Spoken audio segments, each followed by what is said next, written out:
In 399 BC, the city of Athens executed a 70-year-old man for asking too many questions. He owned nothing, wrote nothing, and built nothing. He walked barefoot through the streets, talking to anyone who would listen. Yet his death marked a turning point in human history.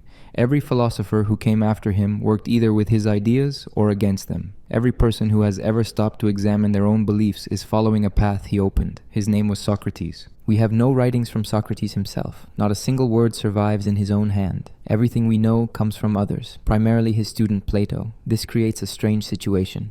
We are listening to the most influential philosopher in Western history through an echo, trying to hear the original voice behind accounts written by those who loved him or hated him. Yet that voice somehow comes through clearly enough to have shaped 25 centuries of thought. Socrates claimed to know nothing, yet an oracle declared him the wisest man alive.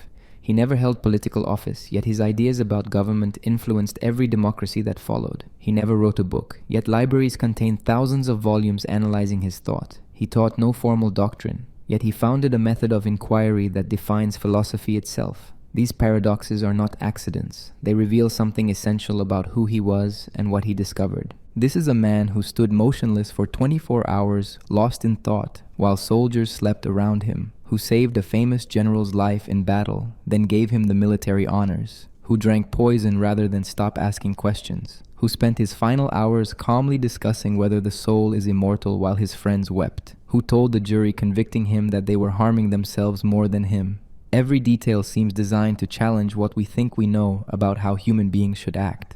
The questions he asked have never been answered. What is justice? What is courage? What is the good life? How should we live? Can virtue be taught? Is it better to suffer injustice or to commit it? These sound like abstract philosophical puzzles, but for Socrates they were urgent practical questions that determined whether life was worth living. He believed that most people sleepwalk through existence, never examining what they believe or why they believe it. He wanted to wake them up. Athens eventually decided he was too annoying to tolerate. His method was simple but devastating. He would ask someone to define a concept they used confidently every day. What is courage? The person would give an obvious answer. Then Socrates would ask questions about that answer until contradictions emerged. The person would revise their definition. Socrates would find problems with the revision. This would continue until the person admitted they had no idea what they were talking about. He compared himself to a stingray that numbs whatever it touches. People left conversations with him paralyzed, unable to think clearly, stripped of the comfortable certainty they had started with. Why would anyone tolerate this treatment? Some people found it liberating.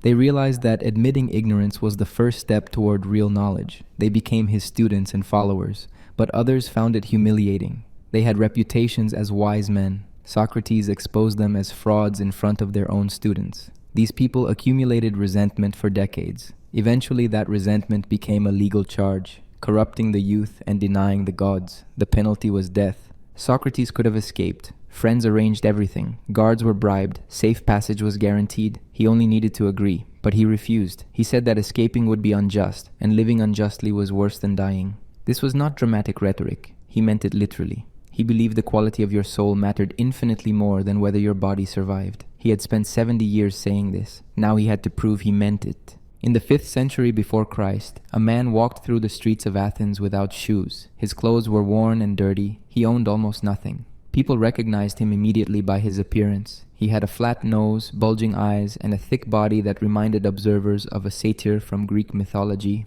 His name was Socrates, and he spent his days talking to anyone who would listen.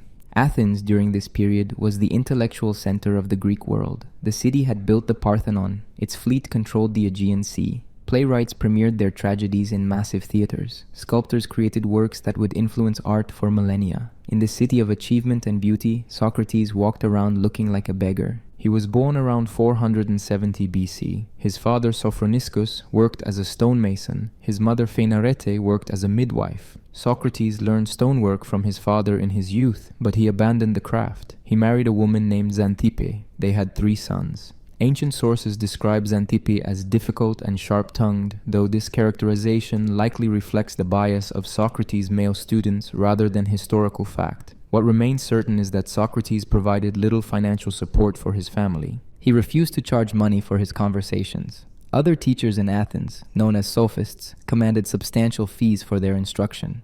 They taught rhetoric, politics, and the skills needed for success in public life. Socrates rejected this model entirely. He insisted he was not a teacher because he had no knowledge to transmit. This claim became central to his entire approach to philosophy.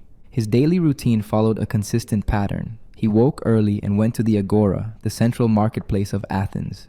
There he engaged anyone willing to talk. He spoke with generals and politicians. He questioned craftsmen about their work. He challenged poets to explain their verses. He debated with young aristocrats who followed him around the city. These conversations could last hours. The physical environment of Athens shaped these encounters. The agora was not simply a commercial space. It functioned as the social and political heart of the city. Citizens gathered there to conduct business, hear news, and participate in the democratic process. Colonnaded buildings called stoas provided shade from the Mediterranean sun. People naturally congregated in these covered walkways. Socrates positioned himself in these public spaces deliberately. He wanted to be accessible to all citizens, not hidden away in a private school. His appearance worked against him and for him simultaneously. The Greek ideal of beauty emphasized harmony and proportion. Statues of gods and heroes displayed perfect physical forms. Socrates embodied the opposite. Yet this ugliness became part of his philosophical identity. He argued that physical appearance meant nothing compared to the state of one's soul. His own body served as evidence for this claim. Here was a man who looked like a monster but spoke with more wisdom than the beautiful people around him.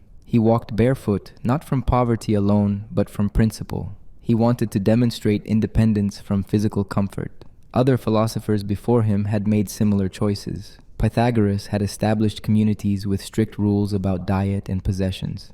But Socrates took this further by remaining in the city rather than withdrawing to an isolated community. He practiced asceticism in the middle of Athenian public life. The contrast was deliberate. Athens celebrated wealth, beauty, and achievement. Socrates celebrated none of these things. He owned one cloak which he wore year-round. In winter, other citizens wrapped themselves in multiple layers, while Socrates walked through snow in his single garment.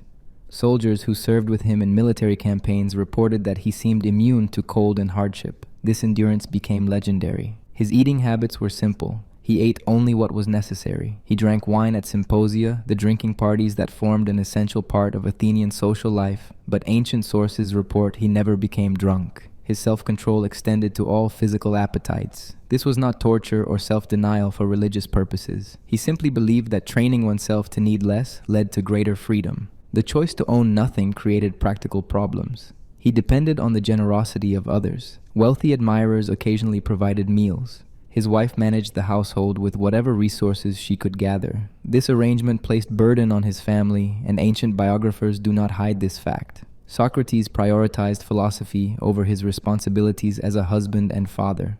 This decision reveals something important about his character. He believed the pursuit of wisdom justified personal sacrifice, even when that sacrifice fell partly on others. His presence in the agora irritated many Athenians. Imagine a modern city where one person consistently stops others on the street to question their basic assumptions about life. That person would quickly become known as a nuisance. Socrates became known as a nuisance. He compared himself to a gadfly, an insect that bites cattle to keep them from becoming sluggish. Athens was the horse, and he was the gadfly. The city needed constant stimulation to avoid complacency. This self-description tells us how he understood his role. He was not trying to make friends. He was not building a political movement. He was irritating people on purpose because he believed irritation served a philosophical function. Comfortable assumptions needed to be disturbed. People who thought they understood justice or courage or piety needed to be shown they did not. This required confrontation. The barefoot philosopher became a fixture of Athenian life. For decades, he occupied the same public spaces, asked the same types of questions, and challenged the same types of people. Young men from wealthy families gathered around him. They watched him dismantle the confident assertions of their elders. They learned by observation. This informal school had no curriculum, no building, and no tuition. It existed wherever Socrates happened to be standing. His physical endurance matched his intellectual endurance. He could stand in one spot for hours, lost in thought. Once, according to reports, he stood motionless from dawn until the next dawn, thinking about a single problem. Soldiers sleeping nearby woke to find him still standing in the same position. This capacity for concentration became as famous as his questioning method. Athens during this period was not a peaceful place. The city fought a long war against Sparta. Plague killed thousands. Political factions struggled for control. Democracy was suspended temporarily when oligarchs seized power. Through all these upheavals, Socrates continued his daily routine. He went to the agora, he asked questions, he owned nothing, he wore no shoes. Before Socrates became known for philosophy, he served as a hoplite in the Athenian army. This fact surprises people who imagine him only as an elderly man talking in marketplaces. But Athens required military service from its citizens. When the city called, Socrates answered. He fought in at least 3 major battles, and his conduct in combat became part of his legend. The first battle occurred at Potidaea in 432 BC. Socrates would have been around 38 years old. Potidaea was a city in northern Greece that had revolted against Athenian control. Athens sent a military force to besiege the city. The siege lasted more than 2 years. Soldiers endured harsh winter conditions. Food became scarce. The campaign tested the physical limits of everyone involved. Socrates served as a heavy infantryman. Hoplites wore bronze armor that weighed approximately 70 pounds. They carried a large round shield, a spear, and a short sword. Fighting in this equipment required tremendous physical strength and stamina. The hoplite phalanx was the core of Greek military tactics. Soldiers stood shoulder to shoulder, shields overlapping, spears pointed forward. Success depended on maintaining formation and not breaking under pressure. At Potidaea, a younger soldier named Alcibiades fought near Socrates. Alcibiades came from one of Athens' wealthiest and most powerful families. He was known for his extraordinary beauty and his arrogant personality. During the battle, Alcibiades was wounded and fell. Socrates stood over him, protecting him from enemy soldiers until help arrived. He then yielded the military honors that rightfully belonged to him, insisting they be given to Alcibiades instead. This action reveals something about Socrates' character beyond philosophy. He had physical courage. He did not seek recognition or glory. He acted according to principle even in combat. Later, Alcibiades would describe Socrates' behavior during the retreat from Potidaea. While other soldiers panicked and fled in disorder, Socrates walked calmly, looking around carefully, ready to defend himself against any attacker. His composure in danger impressed everyone who witnessed it. The second battle happened at Delium in 424 BC. This time, Socrates was about 46 years old. Athens invaded Boeotia, the region north of Attica. The Athenian army fortified a position at Delium but was attacked by a larger Boeotian force. The battle turned into a disaster for Athens. The Athenian line broke. Soldiers threw down their weapons and ran. It became a rout. Socrates retreated with another soldier named Laches, who later became one of the speakers in Plato's dialogue about courage. During the retreat, Socrates maintained the same calm demeanor he had shown at Potidaea. He did not run wildly like others. He turned frequently to face potential pursuers. This behavior deterred attacks. Soldiers in retreat are vulnerable because they expose their backs. Socrates refused to show this vulnerability. His deliberate movements communicated that he remained dangerous even in defeat. Laches observed that if all Athenian soldiers had behaved like Socrates, the defeat would not have been so complete. This comment appears in Plato's dialogue, and while we cannot verify the exact words, the general observation seems reliable. Socrates' conduct in defeat impressed his fellow soldiers more than his conduct in victory. The third campaign was at Amphipolis in 422 BC. Fewer details survive about Socrates' role in this battle. We know he participated and survived. Amphipolis was located in Thrace, far from Athens. The city controlled access to gold mines and timber, resources essential for Athenian power. When Amphipolis revolted, Athens sent forces to recapture it. The campaign failed. The Athenian general Cleon died in the fighting. This defeat contributed to Athens eventually accepting a peace treaty with Sparta, though the peace did not last. These 3 campaigns span a decade of Socrates' middle age. He was not a professional soldier. He was a citizen who served when required, but his performance exceeded what duty demanded. He displayed exceptional courage, unusual endurance, and remarkable self-control under conditions that broke other men.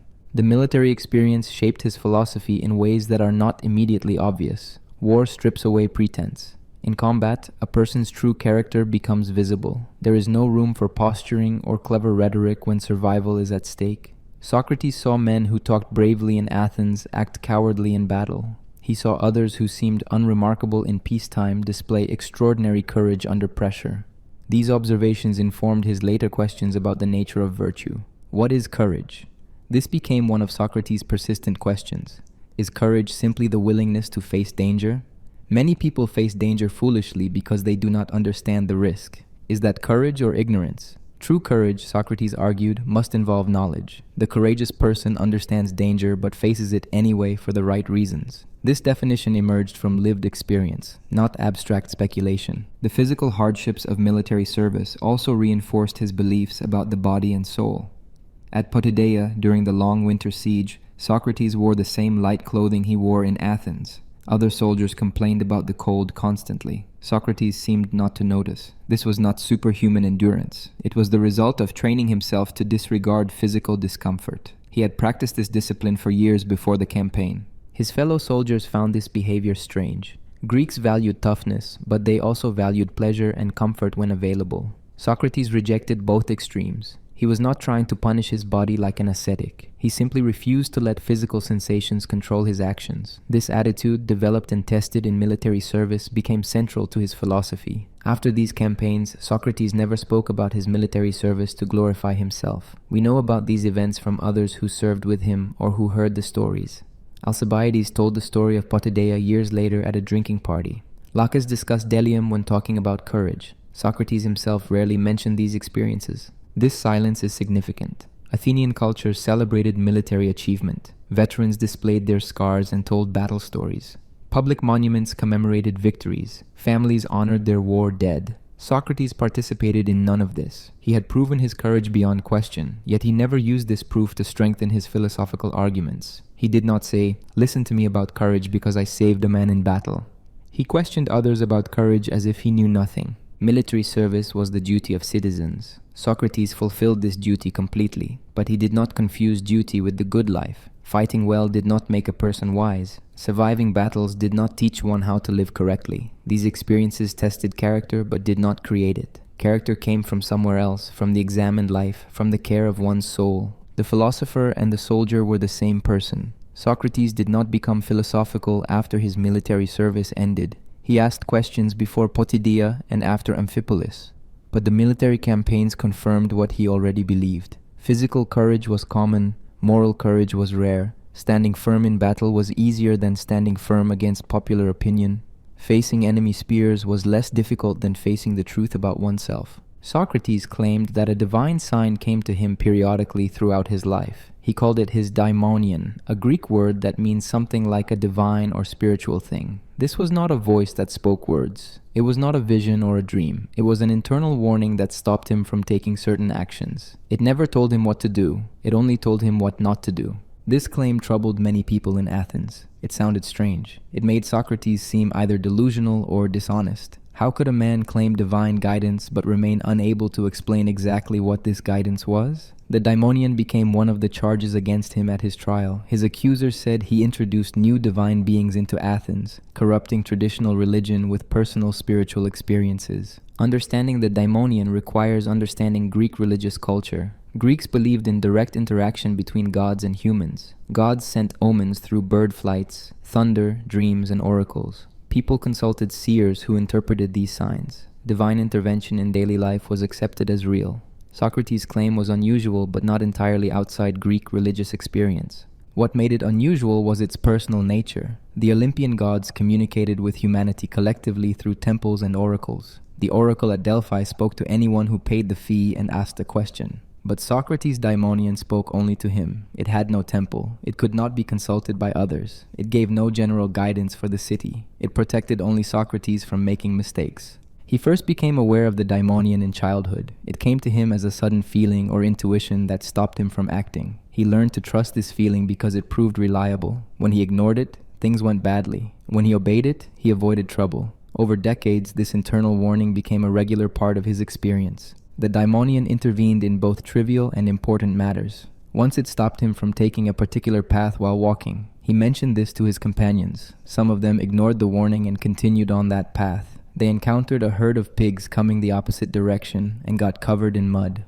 This story appears in ancient sources as an example of the daimonion's function. It prevented minor inconveniences as well as major disasters. More significantly, the daimonion kept Socrates out of politics. Athens was a direct democracy. Citizens participated personally in political decisions. The assembly met regularly. Important decisions were made by vote. Many ambitious men sought political influence. But Socrates never spoke in the assembly. He never pursued political office. He explained this abstention by saying his daimonion prevented it. This claim was convenient. It allowed him to avoid political responsibility while maintaining moral authority to criticize politicians. He could say he wanted to serve the city, but his divine sign prevented it.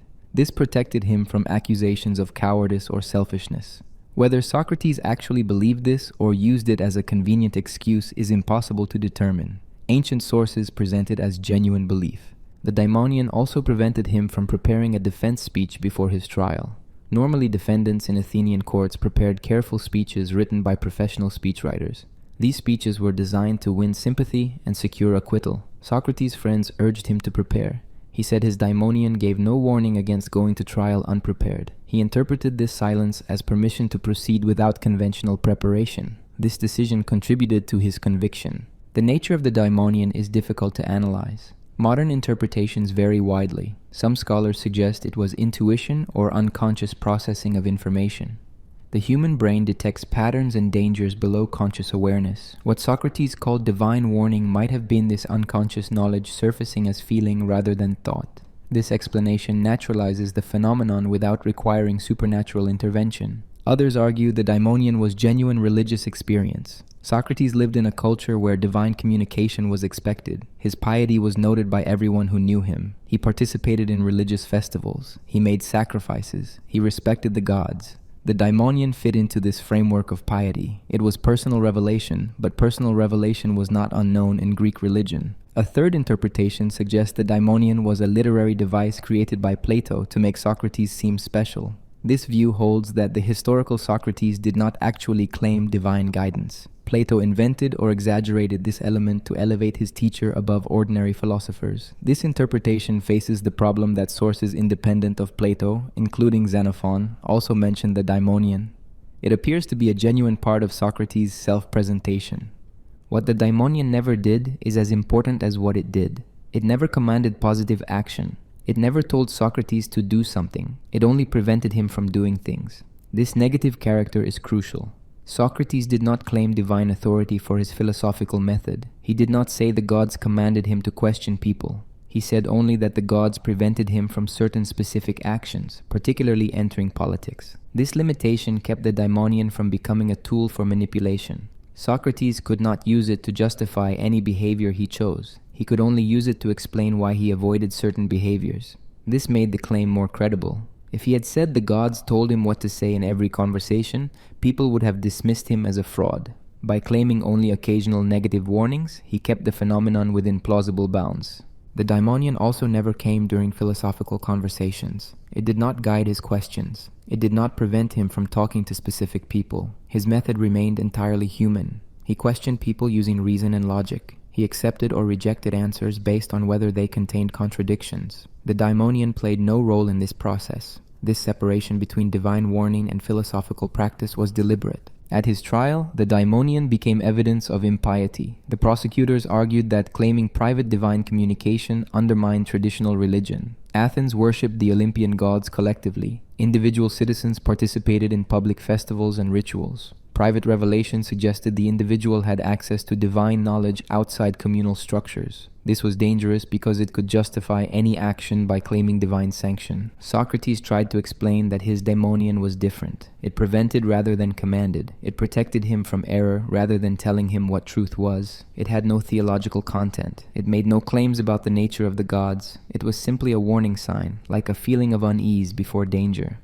This explanation satisfied some listeners but not others. The jury convicted him partly because they found his claim of divine guidance suspicious. The daimonion reveals something important about how Socrates understood his mission. He believed he had a special role but not special knowledge. The gods protected him from certain mistakes so he could continue his philosophical work. This protection was gift and burden simultaneously. It kept him safe but also isolated him from normal political life. It marked him as different, which eventually contributed to his prosecution. A man named Chaerephon went to Delphi with a question. Chaerephon was a close friend of Socrates from youth. He had a passionate personality and absolute loyalty to those he cared about. At some point, probably in the 430 SBC, he visited the oracle of Apollo at Delphi and asked whether anyone was wiser than Socrates. The priestess answered that no one was wiser. This response created a crisis for Socrates. He tells this story in his defense speech at his trial, so we have his own account of how he reacted. The oracle's answer seemed wrong. Socrates knew he possessed no wisdom. He had no special knowledge about justice, courage, or piety. He could not explain what goodness was. He had spent his life discovering how little he actually knew. How could he be the wisest man if he knew nothing? The oracle at Delphi never gave clear answers. The priestess spoke in ambiguous phrases that required interpretation. Kings and generals consulted the oracle before major decisions. The oracle's responses were famous for being true in unexpected ways. When Croesus of Lydia asked whether he should attack Persia, the oracle said a great empire would fall. Croesus attacked and his own empire fell. The oracle was correct, but not in the way Croesus expected. Socrates decided to test the oracle's statement. He would find someone wiser than himself. This would prove the oracle wrong or force him to understand what the oracle meant. He began approaching people in Athens who had reputations for wisdom. He questioned them systematically. The results of these investigations shaped the rest of his life. First, he went to the politicians. Athens had men who were considered wise in political affairs. They gave speeches in the assembly. They proposed laws. They led military campaigns. Citizens respected their judgment. Socrates questioned them about their areas of expertise. He asked them to define justice and explain how they knew what policies would benefit the city. The politicians could not answer satisfactorily. They offered opinions but could not justify those opinions when pressed.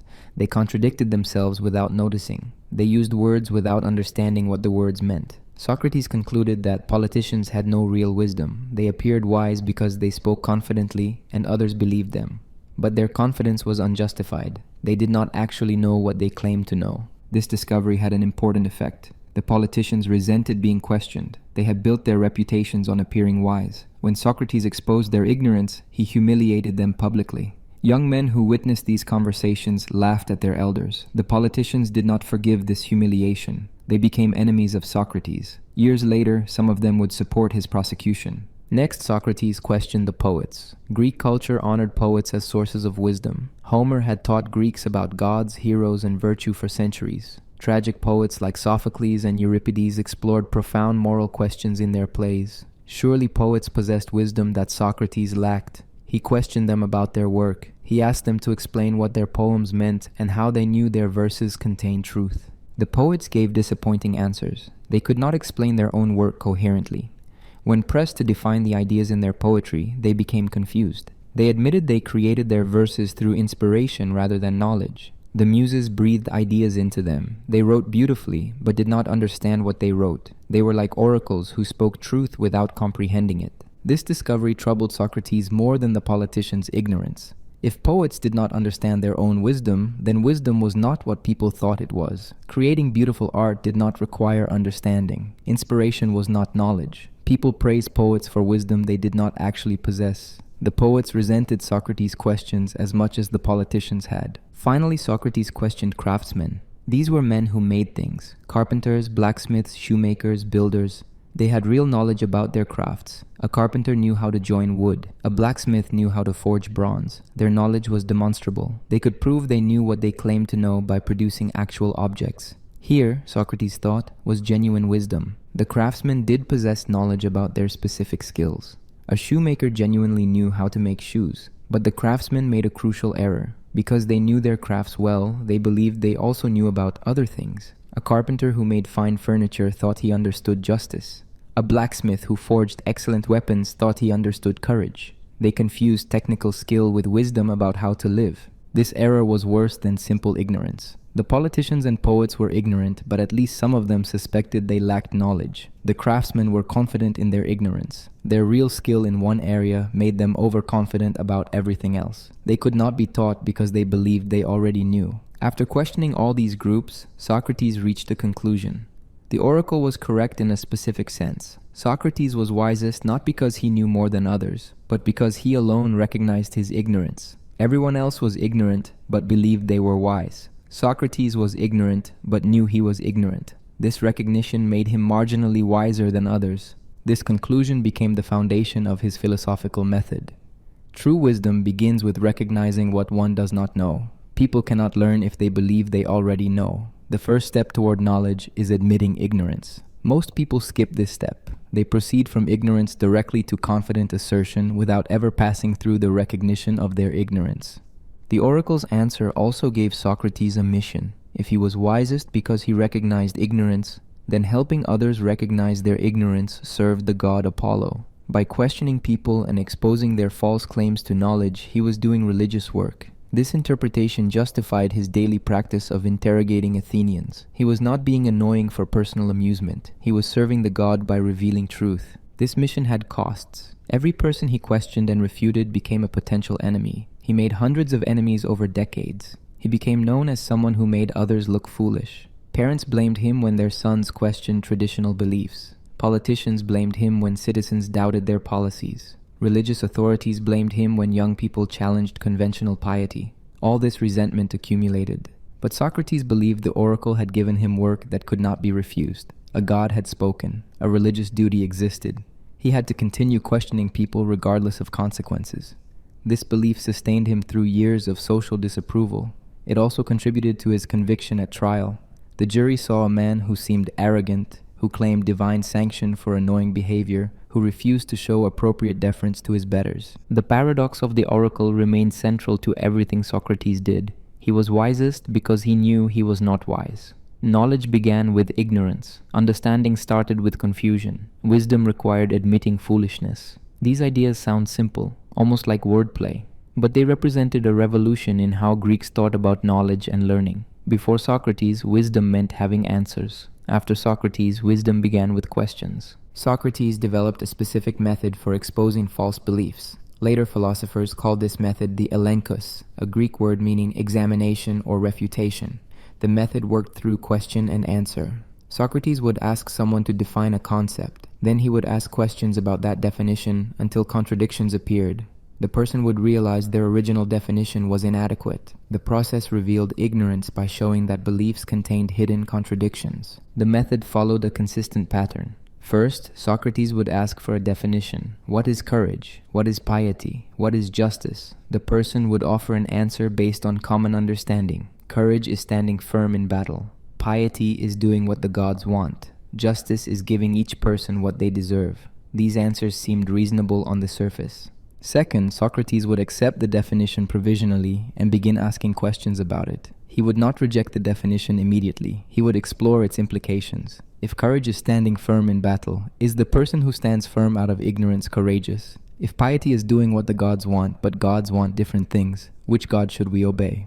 If justice is giving each person what they deserve, who decides what people deserve? Third, these questions would generate answers that contradicted either the original definition or other beliefs the person held. The person would be forced to either abandon their definition or abandon other beliefs they considered important. Either choice revealed that their understanding was incomplete. The contradiction proved they did not actually know what they claimed to know.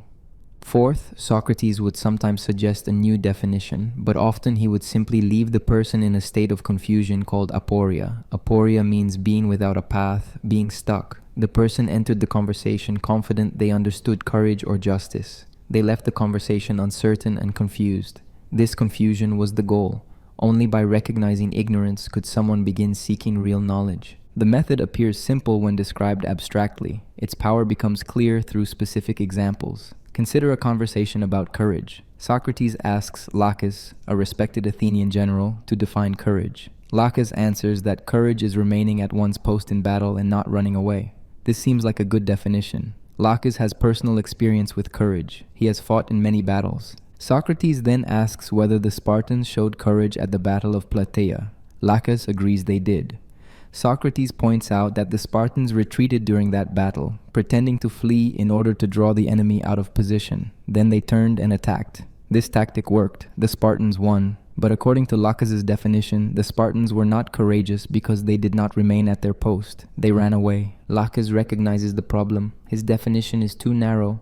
Courage cannot simply be standing firm because strategic retreat can also be courageous. So Laches revises his definition. Courage is endurance of the soul. This seems better. It captures both physical courage in battle and mental courage in facing other difficulties. Socrates accepts this new definition and asks more questions. Is all endurance courageous? If a person endures foolishly, spending all their money on gambling and persisting despite losing, is that courage? Laches admits that foolish endurance is not courage. So courage must be wise endurance. But if courage requires wisdom, then courage and wisdom are connected.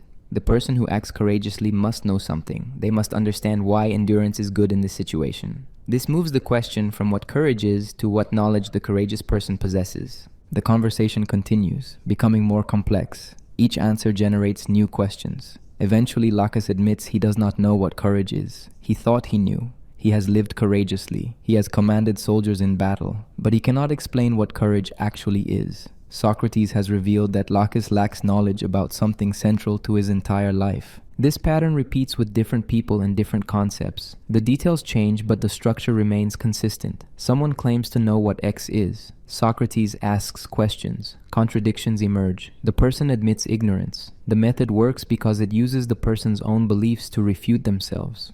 Socrates does not impose external standards. He shows that the person's beliefs are internally inconsistent. The emotional effect of the elenchus was intense. People entered conversations confident and left humiliated. Young men watching these exchanges saw their elders reduced to confused silence.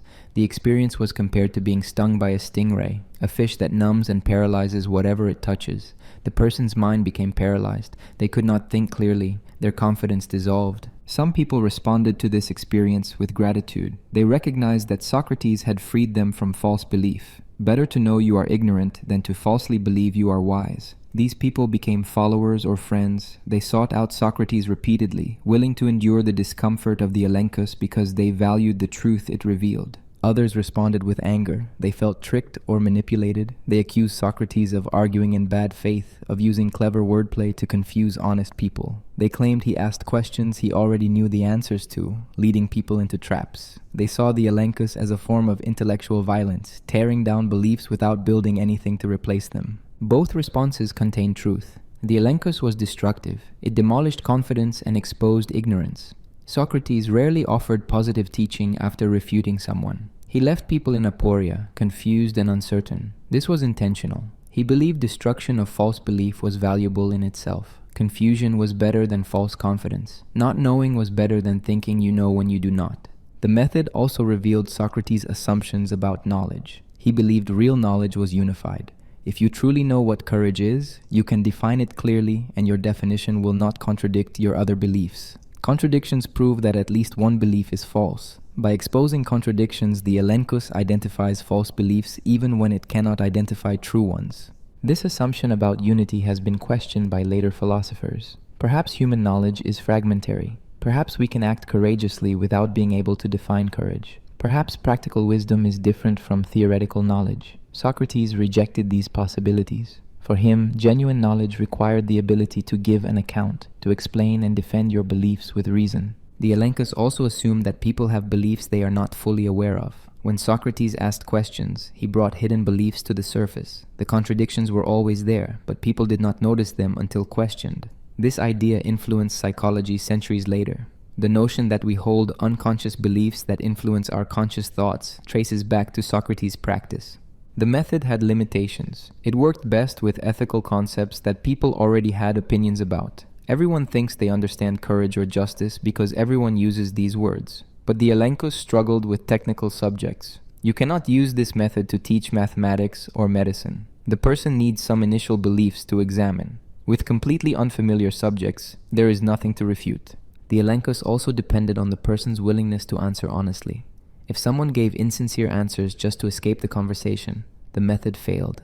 Socrates needed genuine engagement. The person had to care about the question and believe their answers were true. Without this investment, the refutation meant nothing. The person would simply shrug and walk away. Some sophists learned to game the system. They gave vague or deliberately ambiguous answers. They refused to commit to definitions. They turned the questioning back on Socrates. These defensive tactics frustrated the elenchus. The method worked only when both parties operated in good faith. This requirement made it less universally applicable than Socrates claimed. Despite these limitations, the elenchus represented a breakthrough in human thought. It established that examining beliefs through questioning could reveal truth. It showed that reason could evaluate claims about ethics and politics, not just about mathematics and nature. It created a model for philosophy that continues today. When philosophers criticize each other's arguments, they are using a refined version of the elenchus that Socrates developed in the Agora of Athens. One morning, Socrates met a man named Euthyphro outside the courthouse in Athens. Both men were there on legal business. Socrates was being charged with impiety and corrupting the youth. Euthyphro was prosecuting his own father for murder. This situation gave Socrates an opportunity to examine what piety actually meant. The conversation that followed reveals the elenchus in action and exposes deep problems with conventional religious thinking. Euthyphro's case was unusual. His father had bound a hired laborer who had killed a slave in a drunken fight. The father tied up the laborer and threw him in a ditch while sending a messenger to Athens to ask religious authorities what should be done. Before the messenger returned, the bound man died from exposure and neglect. Euthyphro believed his father had committed murder and that piety required prosecuting him. Most Athenians would have found Euthyphro's decision shocking. Sons did not prosecute fathers. Family loyalty was sacred. Even if the father had done wrong, family members should handle the matter privately. Taking a father to court violated basic social norms. But Euthyphro claimed religious duty. He believed the gods demanded that murderers be punished regardless of family relationships. This belief made him willing to destroy his family's reputation and his relationship with his father. Socrates saw an opportunity. Here was a man so confident in his understanding of piety that he would prosecute his own father. Surely this man could explain what piety was. Socrates asked the question directly. What is piety? If Euthyphro was certain enough to take this extreme action, he must have clear knowledge about what the gods want. Euthyphro gave his first answer. Piety is prosecuting wrongdoers whether they are your father or anyone else. The gods hate wrongdoing, therefore prosecuting wrongdoers is pious. This answer was not really a definition, it was an example. Euthyphro was saying this particular action is pious, but that does not explain what piety is in general. Socrates pointed out the problem. He did not want to know what actions are pious. He wanted to know what piety itself is. What quality makes pious actions pious? Euthyphro needed to identify the essential nature of piety that all pious actions share. Only then could he be certain that prosecuting his father was actually pious.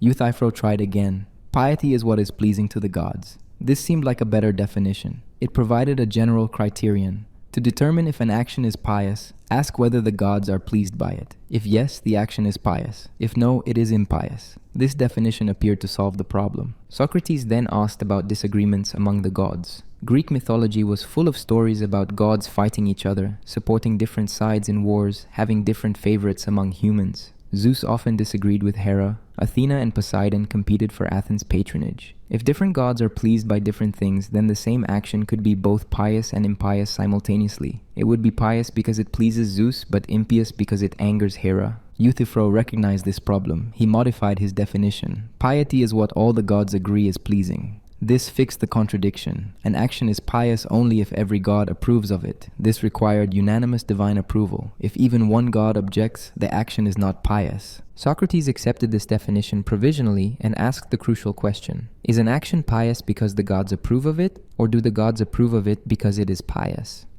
This question seems like wordplay at first. It is not. It exposes a fundamental issue about the nature of morality and divine authority. If an action is pious simply because the gods approve it, then piety has no independent existence.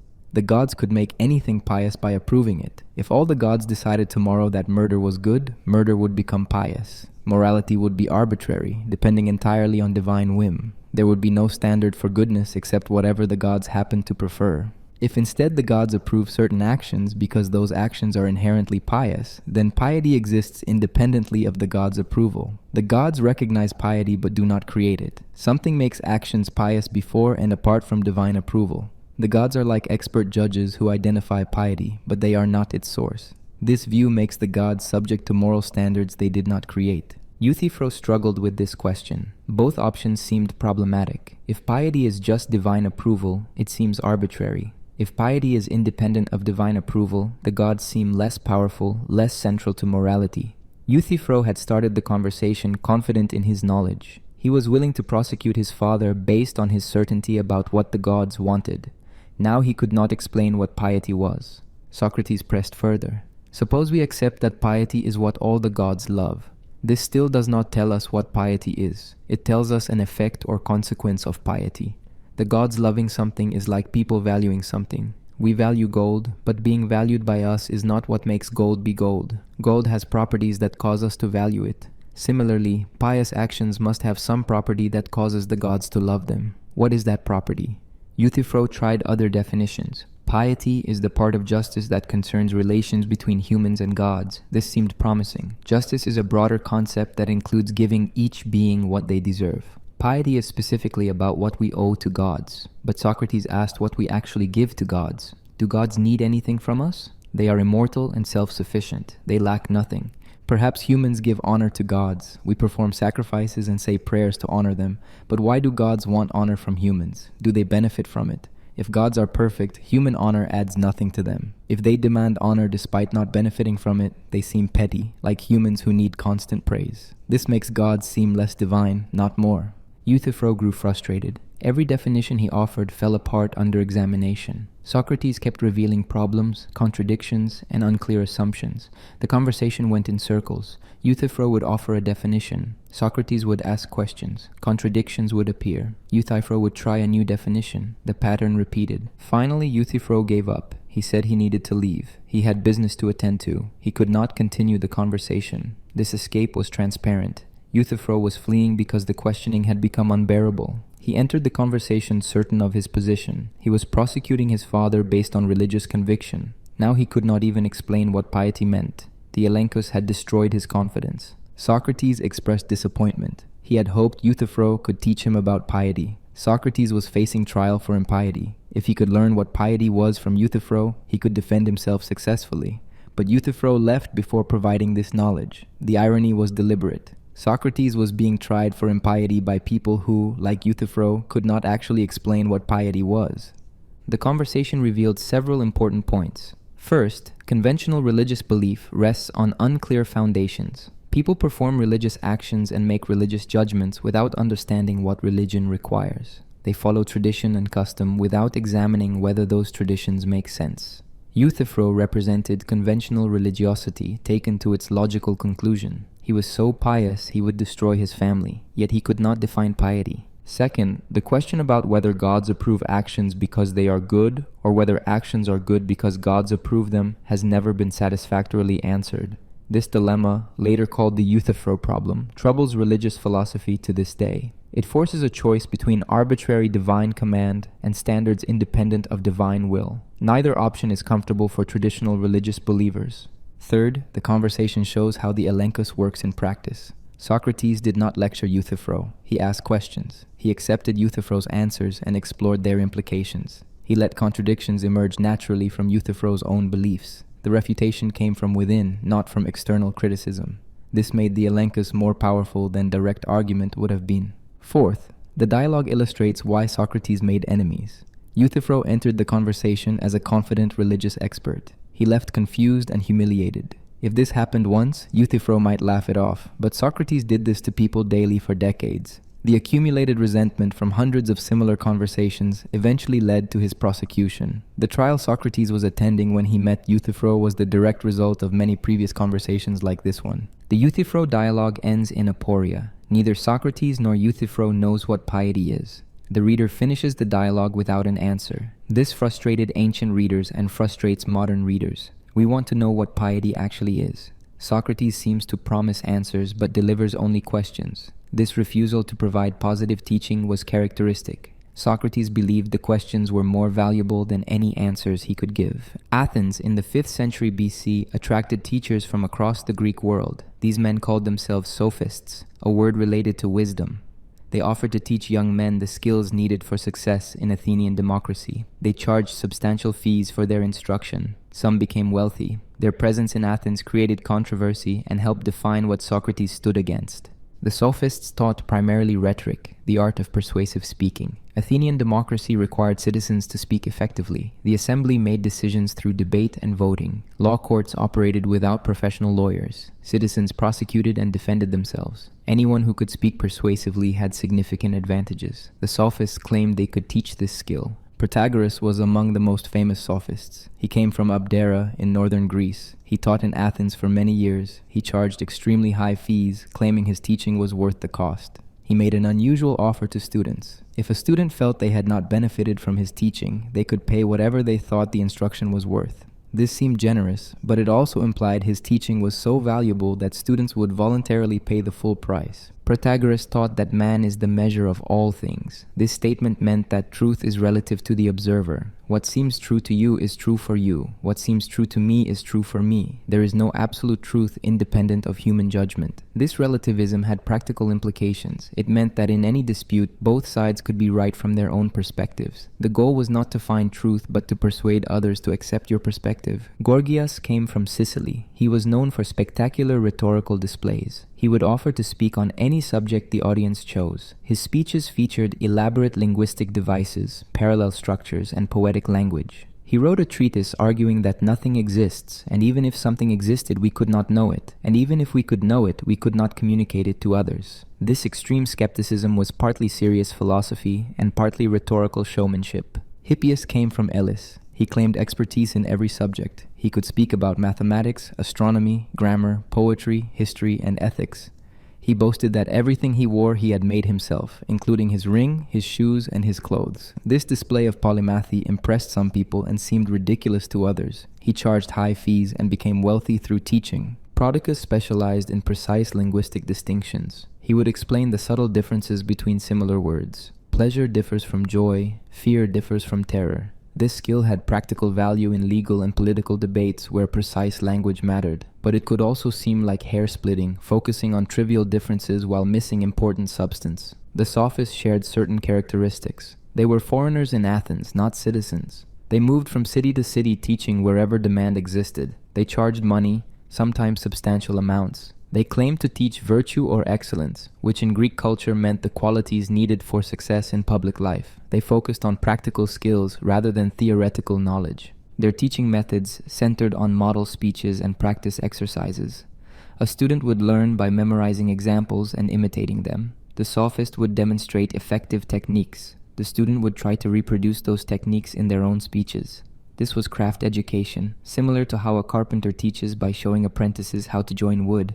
The difference was that sophists taught verbal craft rather than manual craft. Socrates opposed the sophists on multiple grounds. First, they charged money for teaching. Socrates believed wisdom could not be bought and sold like a commodity. If someone charges for teaching, they have an incentive to make customers satisfied whether or not real learning occurs. The financial relationship corrupts the educational relationship. A true teacher helps students discover truth. A paid teacher tells students what they want to hear. Second, the sophists claimed to teach virtue. Socrates believed virtue required knowledge, but the sophists did not teach knowledge in his sense. They taught skills and techniques. They made students more effective speakers and more successful in pursuing their goals. But they did not teach students what goals were worth pursuing or what made actions genuinely good rather than merely effective. Third, many sophists embraced relativism about truth and morality. If man is the measure of all things, then there are no objective standards for justice or goodness. Each person or each city decides these matters for themselves. Socrates rejected this completely. He believed justice and goodness exist independently of human opinion. The work of philosophy is discovering these objective truths, not creating persuasive arguments for whatever position benefits you. Fourth, sophists taught rhetoric without caring about truth. A skilled rhetorician could argue either side of any question. Gorgias demonstrated this by writing paired speeches defending and attacking Helen of Troy. The goal was persuasion regardless of truth. Socrates found this dangerous. If rhetoric is just technique for persuasion, it can serve evil purposes as easily as good ones. A skilled speaker who lacks wisdom is more dangerous than an unskilled speaker because they can persuade others to act wrongly. The conflict between Socrates and the sophists was not just philosophical, but social and cultural. The sophists represented a new commercial approach to education. They treated knowledge as a product to be marketed and sold. They catered to wealthy clients who wanted practical advantages. They embodied the values of Athenian imperial democracy: competition, ambition, success through skill rather than birth. Socrates represented older values. He taught without payment, maintaining the traditional relationship between teacher and student based on affection and respect rather than contract. He focused on fundamental questions about how to live rather than practical techniques for success. He believed in objective truth rather than relativism. He valued character and wisdom over effectiveness and accomplishment. Athenians were divided about the sophists. Many people admired them. They seemed sophisticated and cosmopolitan. They brought new ideas from across the Greek world. They offered valuable skills to ambitious young men. Wealthy families paid their fees gladly. The sophists' success indicated genuine demand for what they provided, but others viewed them with suspicion. They were foreigners making money from Athenian youth. They undermined traditional values by teaching relativism. They made young men disrespectful toward their elders by giving them tools to argue against authority. They prioritized winning arguments over discovering truth. When Athens looked for someone to blame for its problems, the sophists were convenient targets.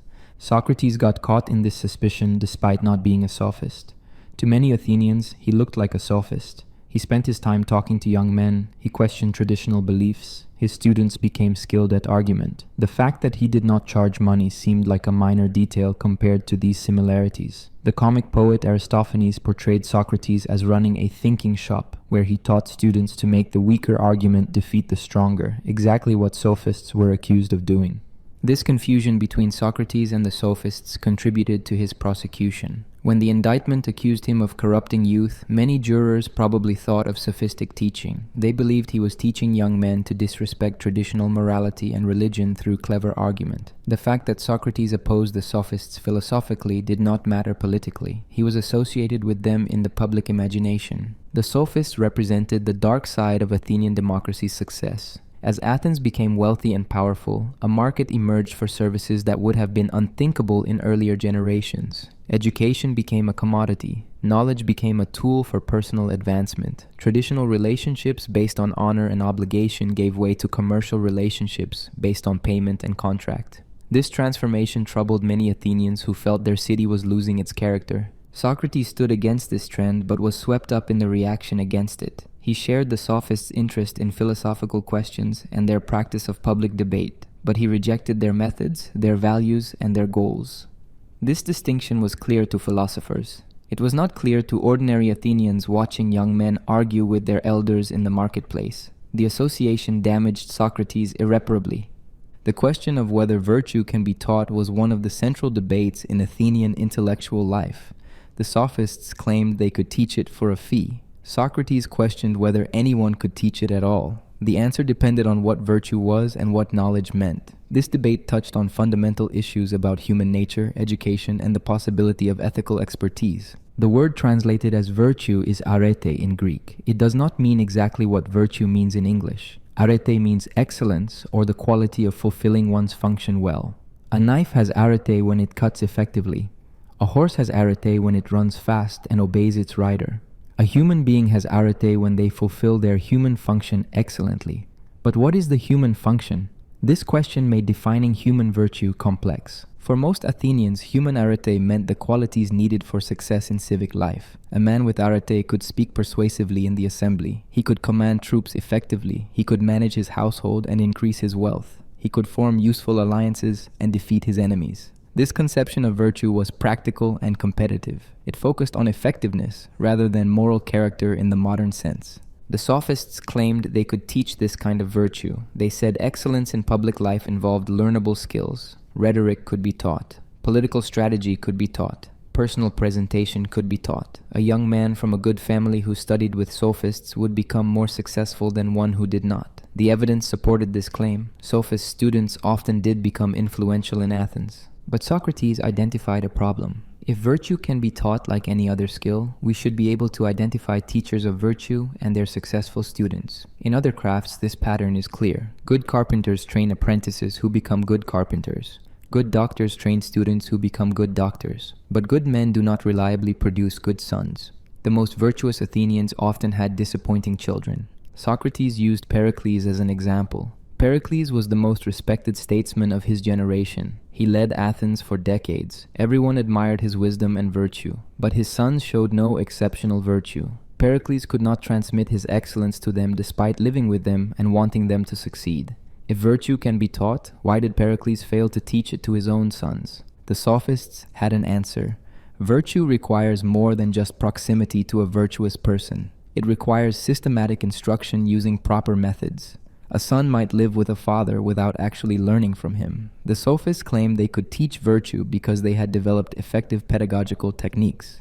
They did not just model virtue, they analyzed it and provided structured training. Socrates found this answer insufficient. The sophists claimed to teach virtue depended on their understanding what virtue was, but when Socrates questioned sophists about definitions of courage, justice, or piety, they performed no better than anyone else. They could not provide consistent definitions that survived examination. If they did not know what virtue was, how could they teach it?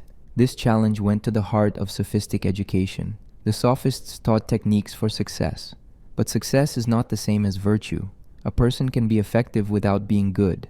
A persuasive speaker might convince people to do wrong. A successful politician might gain power through corruption. Teaching someone to be effective does not teach them to be virtuous, unless effectiveness and virtue are the same thing.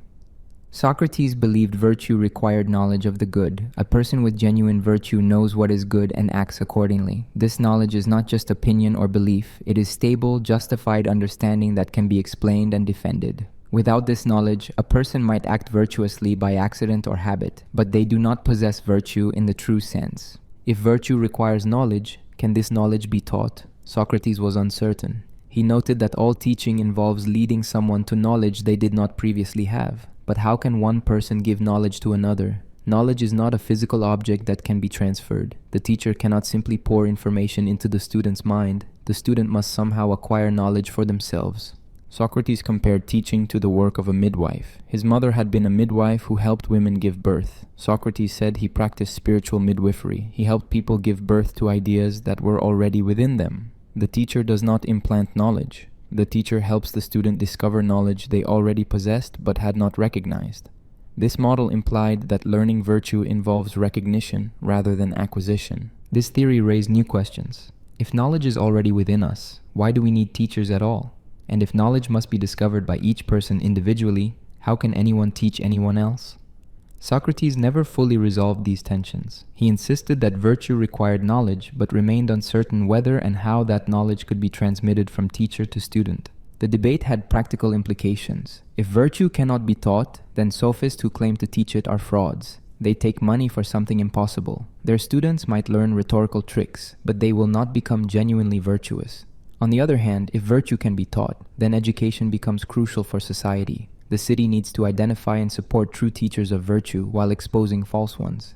Athens struggled with this question politically. Democracy assumed that any citizen could participate in government. But if political virtue requires special knowledge that most people lack, then democracy is ruled by the ignorant. The sophists claimed to teach political virtue supported democracy by suggesting citizens could be educated for their responsibilities. Socrates' skepticism undermined this support by suggesting political wisdom might be unteachable. The question also connected to parenting and social class. Aristocratic families believed virtue was hereditary. Good birth produced good character. This belief justified their privileged position. If virtue can be taught rather than inherited, then social hierarchy loses its foundation. Anyone who receives proper education could become virtuous regardless of birth. This was a revolutionary implication in a society structured around family lineage. Socrates' own practice suggested an answer he never stated explicitly. He spent every day talking with people about virtue. He questioned them, exposed their ignorance, and sometimes helped them reach better understanding. He did not call this teaching, but it functioned as education. Through the Elenchus, people learned to examine their beliefs and recognize contradictions. This was not traditional teaching, but it was a way of helping others toward knowledge. Perhaps virtue can be taught, but only in this negative way. A teacher cannot directly give students knowledge of virtue, but a teacher can remove obstacles to students discovering virtue for themselves. By exposing false beliefs and creating aporia, the teacher clears space for genuine understanding to emerge. This would explain why Socrates questioned people without claiming to teach them. He was preparing them for insight without being able to provide the insight directly. The debate about whether virtue can be taught continues in different forms today. Educational theory still grapples with what can and cannot be taught. Ethical philosophy still debates whether moral knowledge exists and how people acquire it. The sophists' confidence that they could teach excellence through technique resembles modern claims about education and self-improvement. Socrates' skepticism about these claims remains relevant. What became clear through the debate was that virtue is not simply a skill. Skills can be taught through instruction and practice. You can learn carpentry by following a master carpenter's directions. But virtue involves judgment about what goals are worth pursuing. It requires understanding why certain actions are good and others bad. This understanding cannot be mechanically transferred from teacher to student. It requires insight that each person must achieve for themselves, though others can help create conditions for that achievement. Socrates pursued definitions of ethical concepts throughout his life. He asked what courage was, what justice was, what piety was, what wisdom was. These questions seem simple. Everyone uses these words. Everyone thinks they know what they mean. But when pressed to give precise definitions that cover all cases and exclude all non-cases, people discover they do not actually know what they are talking about. The search for definitions was not academic exercise. Socrates believed that if you cannot define something, you do not truly understand it. You might be able to recognize examples. You might have correct opinions about specific cases, but without a definition, you lack real knowledge. True knowledge requires the ability to explain what makes all instances of something the same thing. Consider courage. Everyone recognizes courageous actions. A soldier who charges into battle is courageous. A person who speaks truth despite threats is courageous. A parent who sacrifices for their children is courageous. We identify these actions as courageous without difficulty. But what quality do they share that makes them all courageous? The obvious answer is that courage involves facing danger or hardship. But this definition fails immediately. A person who faces danger stupidly, without understanding the risk, is not courageous. They are ignorant. A person who faces danger for a bad purpose, like a criminal risking capture to steal, might be bold, but we do not call them courageous in the admirable sense. So courage must involve more than simply facing danger. Perhaps courage is facing danger for a good purpose. This seems better. The courageous person accepts risk in pursuit of something worthwhile. But what makes a purpose good, and who decides? If courage requires pursuing good purposes, then understanding courage requires understanding goodness. The definitions become entangled. You cannot define courage without defining good, and you cannot define good without defining other concepts like justice and wisdom. Socrates used this entanglement deliberately. He wanted to show that ethical concepts form an interconnected system. You cannot understand one without understanding the others. Someone who truly knows what courage is must also know what wisdom is, what goodness is, what justice is. This insight suggested that virtue might be unified. Perhaps all virtues are ultimately the same thing understood from different angles. The search for a definition of justice faced similar problems. Justice seems to involve giving people what they deserve. But what do people deserve? A person who has committed crimes deserves punishment. But what punishment? How much? Who decides? The definition immediately generates questions it cannot answer. Perhaps justice means treating equals equally and unequals unequally. This principle comes from Aristotle but reflects Socratic concerns. But it just pushes the question back. When are people equal? When are they unequal? Two citizens might be equal in some respects and unequal in others. Should they be treated equally or unequally? The definition provides no guidance. Some sophists argued that justice was whatever the powerful said it was. The strong make rules that benefit themselves and call those rules justice. This view appears in Plato's dialogue The Republic, where Thrasymachus argues that justice is the advantage of the stronger. This definition at least has clarity. It makes justice relative to power relations rather than appealing to abstract standards. But it makes justice indistinguishable from power, which seems to miss something essential about the concept. Socrates rejected this cynical definition. He believed justice exists objectively, independent of anyone's power or opinion. True justice involves the proper ordering of relationships between people. But what ordering is proper? Here, Socrates connected justice to harmony and function. Just as health involves the proper functioning of the body, justice involves the proper functioning of the soul and of society. This analogy helped but did not solve the problem. What is proper functioning for a soul or a society? Different answers generate different accounts of justice. If you believe a society functions well when it maximizes wealth, you get one view of justice. If you believe it functions well when it maximizes equality, you get another. The disagreements about justice reflect disagreements about human purpose and social goals. The discussion of wisdom faced the same pattern. Everyone wants to be wise. Parents want wise children. Cities want wise leaders. But what is wisdom? Is it knowledge? If so, knowledge of what? A person can know many things but still act foolishly. Knowledge of specific subjects like mathematics or medicine does not guarantee wisdom about how to live. Perhaps wisdom is knowledge specifically about good and evil, about what is worth pursuing and what should be avoided. This definition connects wisdom directly to ethics. The wise person knows what is genuinely valuable. But this just raises the question of what is genuinely valuable. And how does one acquire knowledge of value? Through experience, through reason, through intuition? Socrates also distinguished wisdom from cleverness. A person can be very clever, skilled at achieving their goals without being wise. Wisdom requires not just effectiveness, but right aims. The wise person pursues goods that are genuinely good rather than merely apparent goods. They understand the difference between pleasure and happiness, between reputation and genuine excellence. Throughout these discussions, certain patterns emerged. First, common definitions based on examples always proved inadequate. Saying courage is standing firm in battle only describes one type of courageous action. It does not capture the essence that makes all courageous actions courageous. Any definition based on specific examples could be refuted by finding counterexamples or exceptional cases. Second, definitions needed to identify essential features rather than accidental ones.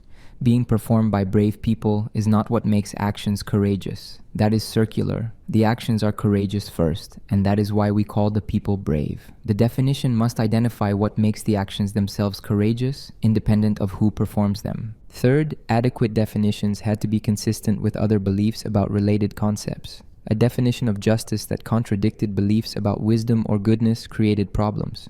The person had to either revise their definition or revise their other beliefs. Usually they ended up revising both, becoming increasingly uncertain about everything. Fourth, the search for definitions revealed how much human language depends on unstated assumptions. People use words successfully in everyday life without being able to define them. We teach children to use words by giving examples, not definitions. We correct their usage when they misapply terms. Through this process, children learn to use ethical concepts correctly without ever articulating precise definitions. But Socrates insisted that practical ability to use words correctly was not the same as knowledge. A person might have true opinions without understanding why they are true.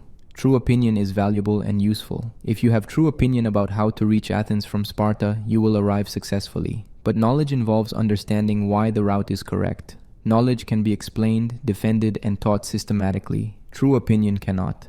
This distinction between knowledge and true opinion created a hierarchy. Most people have true opinions about courage and justice. They recognize courageous actions and just actions when they see them. But only philosophers seek knowledge, the understanding of what makes these actions what they are. Most people are content with opinion. Philosophers are not. The search for definitions never succeeded. No dialogue ends with Socrates and his partner agreeing on a satisfactory definition. They always reach aporia, acknowledging ignorance. This consistent failure troubled ancient and modern readers.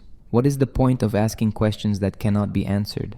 Why keep searching for definitions that cannot be found? Several answers have been proposed. Perhaps the search itself is valuable. The process of examining definitions trains philosophical thinking. It teaches people to recognize assumptions, spot contradictions, and demand clarity. Even if final answers remain elusive, the skill developed through searching improves thinking about everything. Perhaps the failure to find definitions reveals important truths. Maybe ethical concepts resist simple definition because they are complex and multifaceted. Maybe human language is inherently imprecise about such matters. The failure might teach humility about the limits of human understanding rather than provide positive knowledge. Perhaps Socrates believed definitions existed but were too difficult for most people to discover. He might have thought that continued philosophical training would eventually lead to success. The people he questioned were not trained philosophers. They had conventional opinions. Real understanding might require years of disciplined thinking beyond what was shown in brief conversations. Or perhaps Socrates believed definitions did not exist in the way people expected. Maybe concepts like courage and justice are family resemblance concepts. Courageous actions share overlapping features but no single essence. This would explain why every definition faces counterexamples. No definition can capture all cases because the cases are connected by similarity rather than shared essence. Whatever Socrates' own view, the search for definitions became central to philosophy. Later philosophers continued this search. Plato developed his theory of forms partly to explain why definitions were so difficult. Aristotle developed systematic methods for constructing definitions. Medieval philosophers debated what kinds of things could and could not be defined. Modern philosophers still argue about whether ethical concepts can be precisely defined. The questions Socrates asked about courage and justice remain open questions. Thousands of years of philosophical work have not produced definitions that satisfy everyone. Each generation discovers the same problems Socrates identified. Each generation tries new approaches. Some conclude that adequate definitions exist but have not been found yet. Others conclude that the search itself was misguided. But everyone who thinks seriously about ethics must contend with the questions Socrates raised in the streets of Athens. Socrates held a belief that most people found absurd. He claimed that nobody does wrong willingly. Everyone who acts badly does so out of ignorance. If people truly knew what was good, they would always do it. Knowledge of good automatically produces good action. This idea was called the Socratic paradox because it contradicted common sense so dramatically. Common sense says people often know what is right but do wrong anyway. A person might know that theft is wrong but steal because they want money. Another person might know that lying is wrong but lie to avoid punishment. Another might know that betraying friends is wrong but do it out of jealousy or anger. In all these cases, the person seems to know what is right but chooses wrong anyway. Knowledge and action appear separate. Socrates denied this separation. He argued that when people act badly, they do not actually know what is good. They have opinions about what is good, but these opinions are mistaken. They think the action will benefit them, and that belief causes the action. If they truly knew the action was bad for them, they would not do it. Nobody deliberately harms themselves. This argument depends on a specific understanding of what knowledge means and what good means. For Socrates, knowledge was not simply having information. Knowledge was stable, justified understanding that guided action automatically. If you know fire burns, you automatically avoid putting your hand in fire. The knowledge itself prevents the action. You do not need additional willpower or self-control. Similarly, Socrates believed good and bad were ultimately about what benefits or harms the person's soul. An action is good if it improves the soul. An action is bad if it damages the soul. Wealth, reputation, and pleasure are not truly good unless they contribute to the soul's health.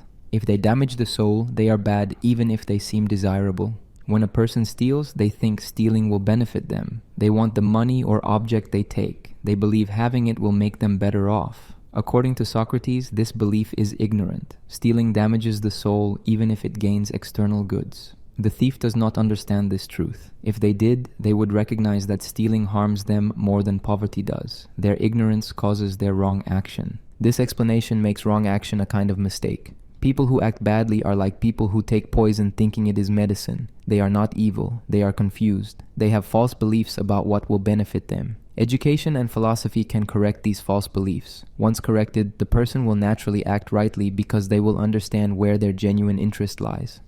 This view has strange implications. It suggests that criminals need education more than punishment. They suffer from ignorance, not moral corruption. Teaching them the truth about good and bad would reform them more effectively than making them suffer. It also suggests that moral praise and blame are misplaced. We should not praise people for being good any more than we praise them for knowing mathematics. Both are forms of knowledge.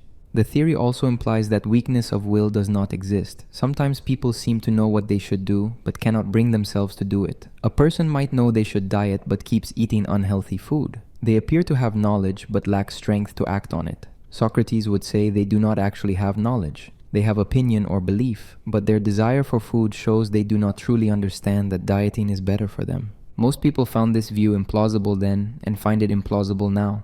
We have strong intuitions that people sometimes know what is right but do wrong anyway. We feel ourselves doing this. We recognize that the piece of cake is unhealthy, that we should not eat it, but we eat it anyway.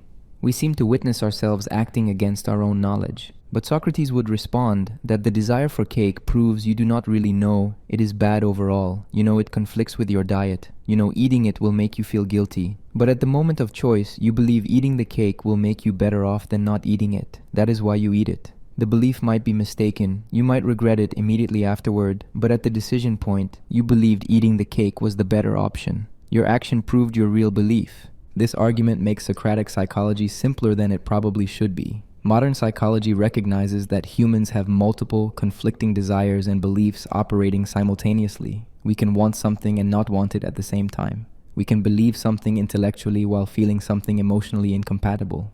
The mind is not unified in the way Socrates assumed.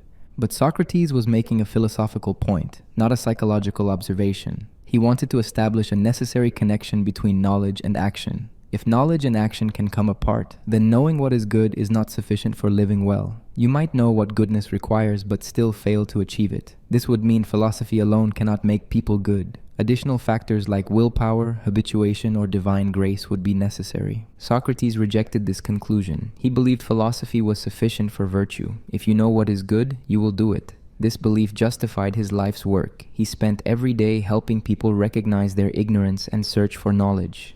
If knowledge automatically produces right action, then philosophy has supreme practical importance. The examined life is not just more enlightened, it is necessarily better lived. The connection between knowledge and action also explained why good people sometimes have bad children. Parents can give children opinions and habits, but they cannot give them knowledge. Knowledge must be achieved by each person individually through their own thinking. A child might obey parents out of habit or fear without understanding why the actions are good. When the habit breaks or the fear diminishes, the child acts badly because they never had real knowledge. This view placed enormous weight on education. If wrong action comes from ignorance, then improving education improves behavior. A city filled with philosophers would be a city without crime. People would understand that injustice harms the person who commits it more than the victim. They would pursue genuine goods instead of apparent goods. They would live harmoniously because they would all understand the same truths about how to live. This optimistic view conflicted with Athenian experience.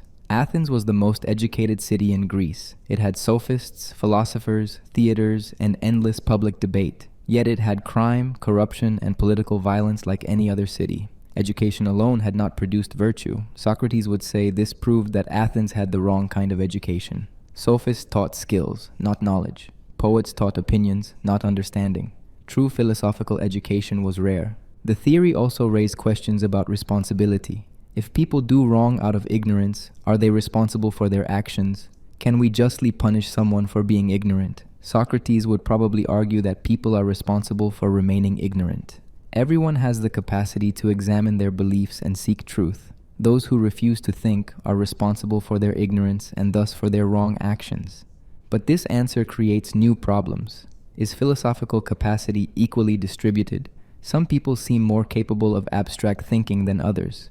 If virtue requires philosophical knowledge and philosophical capacity varies, then virtue might be possible for only a few people. This conflicts with democracy's assumption that all citizens can participate in decisions about justice and the good. Socrates never fully addressed these tensions. He insisted that knowledge and virtue were inseparable. He believed that ignorance caused all wrong action. He taught that examining one's life was both necessary and sufficient for living well. These beliefs formed the core of his philosophy and justified his mission, but they created problems he never completely resolved. Later, philosophers modified Socrates' position. Plato divided the soul into multiple parts that could conflict with each other. Aristotle distinguished intellectual virtue from moral virtue and emphasized the role of habituation. Christian philosophers introduced the concept of will and separated knowing the good from choosing it. All these developments responded to problems in the Socratic position. But the Socratic insight remained influential. The idea that education can improve character, that ignorance contributes to wrongdoing, that understanding what is good motivates pursuing it. These ideas continue to shape how we think about ethics, education, and reform. Even those who reject Socrates' position must contend with it. The claim that nobody does wrong on purpose forces us to think carefully about the relationship between knowledge, desire, and action. At his trial, Socrates made a statement that became his most famous pronouncement. He said the unexamined life is not worth living for a human being. This was not rhetorical exaggeration. He meant it literally. A life without self-examination, without questioning one's beliefs and values, without seeking understanding, is not a truly human life. It might be a life, but it is not worth living. This claim was radical and remains controversial. What did Socrates mean by examination? He meant systematic questioning of one's beliefs and assumptions. Most people accept beliefs from parents, teachers, and society without asking whether those beliefs are true. They follow customs without asking whether those customs are just. They pursue goals without asking whether those goals are genuinely valuable. They live unreflectively, repeating patterns absorbed from their environment. Socrates believed human beings are capable of something more. We can step back from our beliefs and evaluate them. We can ask whether what we believe is actually true. We can demand reasons and reject beliefs that cannot be justified. This capacity for self-examination is distinctively human. Animals cannot question their instincts. Small children cannot critique what they have been taught. But mature humans can and should examine everything. The examined life requires constant effort. Beliefs that seem obviously true often contain hidden problems. Values that everyone accepts might be mistaken. The work of examination never finishes. Each answer generates new questions. Each resolution creates new uncertainties. Socrates spent 70 years examining beliefs and never reached final answers. This did not discourage him. The process itself made his life worthwhile. Why is examination so important? Socrates believed it connected to the fundamental human task, caring for one's soul. The soul is what makes a person who they are. Your body is one thing among others in the physical world. Your soul is yourself, your consciousness, your character. The quality of your life depends entirely on the state of your soul. A healthy soul experiences true happiness. A damaged soul suffers regardless of external circumstances. Most people neglect their souls while obsessing about their bodies and possessions. They exercise and diet to maintain physical health. They work to accumulate wealth. They compete for status and reputation. But they ignore whether their souls are healthy or sick. They do not examine whether their desires are good or whether their values are correct. This neglect is foolish because the soul matters infinitely more than the body or possessions. Socrates compared soul care to physical care, but emphasized crucial differences. Physical health involves following known practices, eating properly, exercising regularly, avoiding harmful substances. Experts can prescribe specific behaviors, but soul care is more complex. No one can prescribe a simple program for maintaining a healthy soul. Each person must discover for themselves what their soul needs. This discovery requires examination. The examination process itself improves the soul. When you question your beliefs, you become more rational and less driven by blind prejudice. When you demand justification for your values, you become more autonomous and less controlled by social pressure. When you seek truth about justice and goodness, you orient your life toward real rather than apparent goods.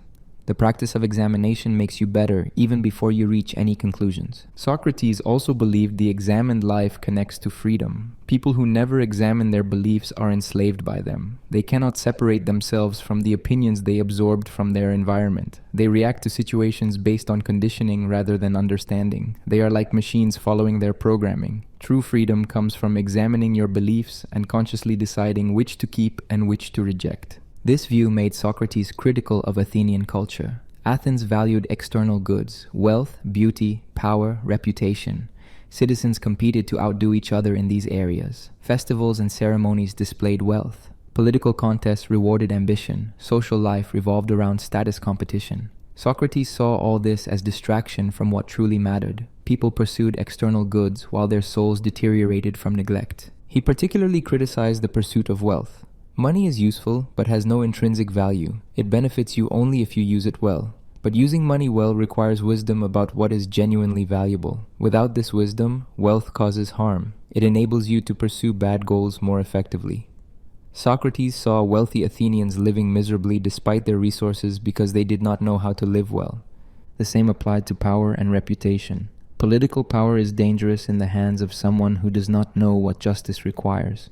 They will use power to do wrong more effectively than they could without power. Reputation is worthless if it is based on false beliefs about what deserves honor. Being honored for the wrong things corrupts rather than benefits the soul. Socrates lived his own doctrine. He owned almost nothing. He held no political office. He sought no reputation beyond what came naturally from his philosophical activity. He spent his time in conversation, examining beliefs, questioning assumptions, searching for understanding. This was how he cared for his soul. This was the life he considered worth living. The doctrine had implications for death. If the soul is what matters and the body is merely an instrument, then death is not the disaster people imagine. Death separates soul from body. If you have cared for your soul throughout life, death liberates it from physical constraints. If you have neglected your soul, death exposes its corruption. Either way, death is transition rather than ending.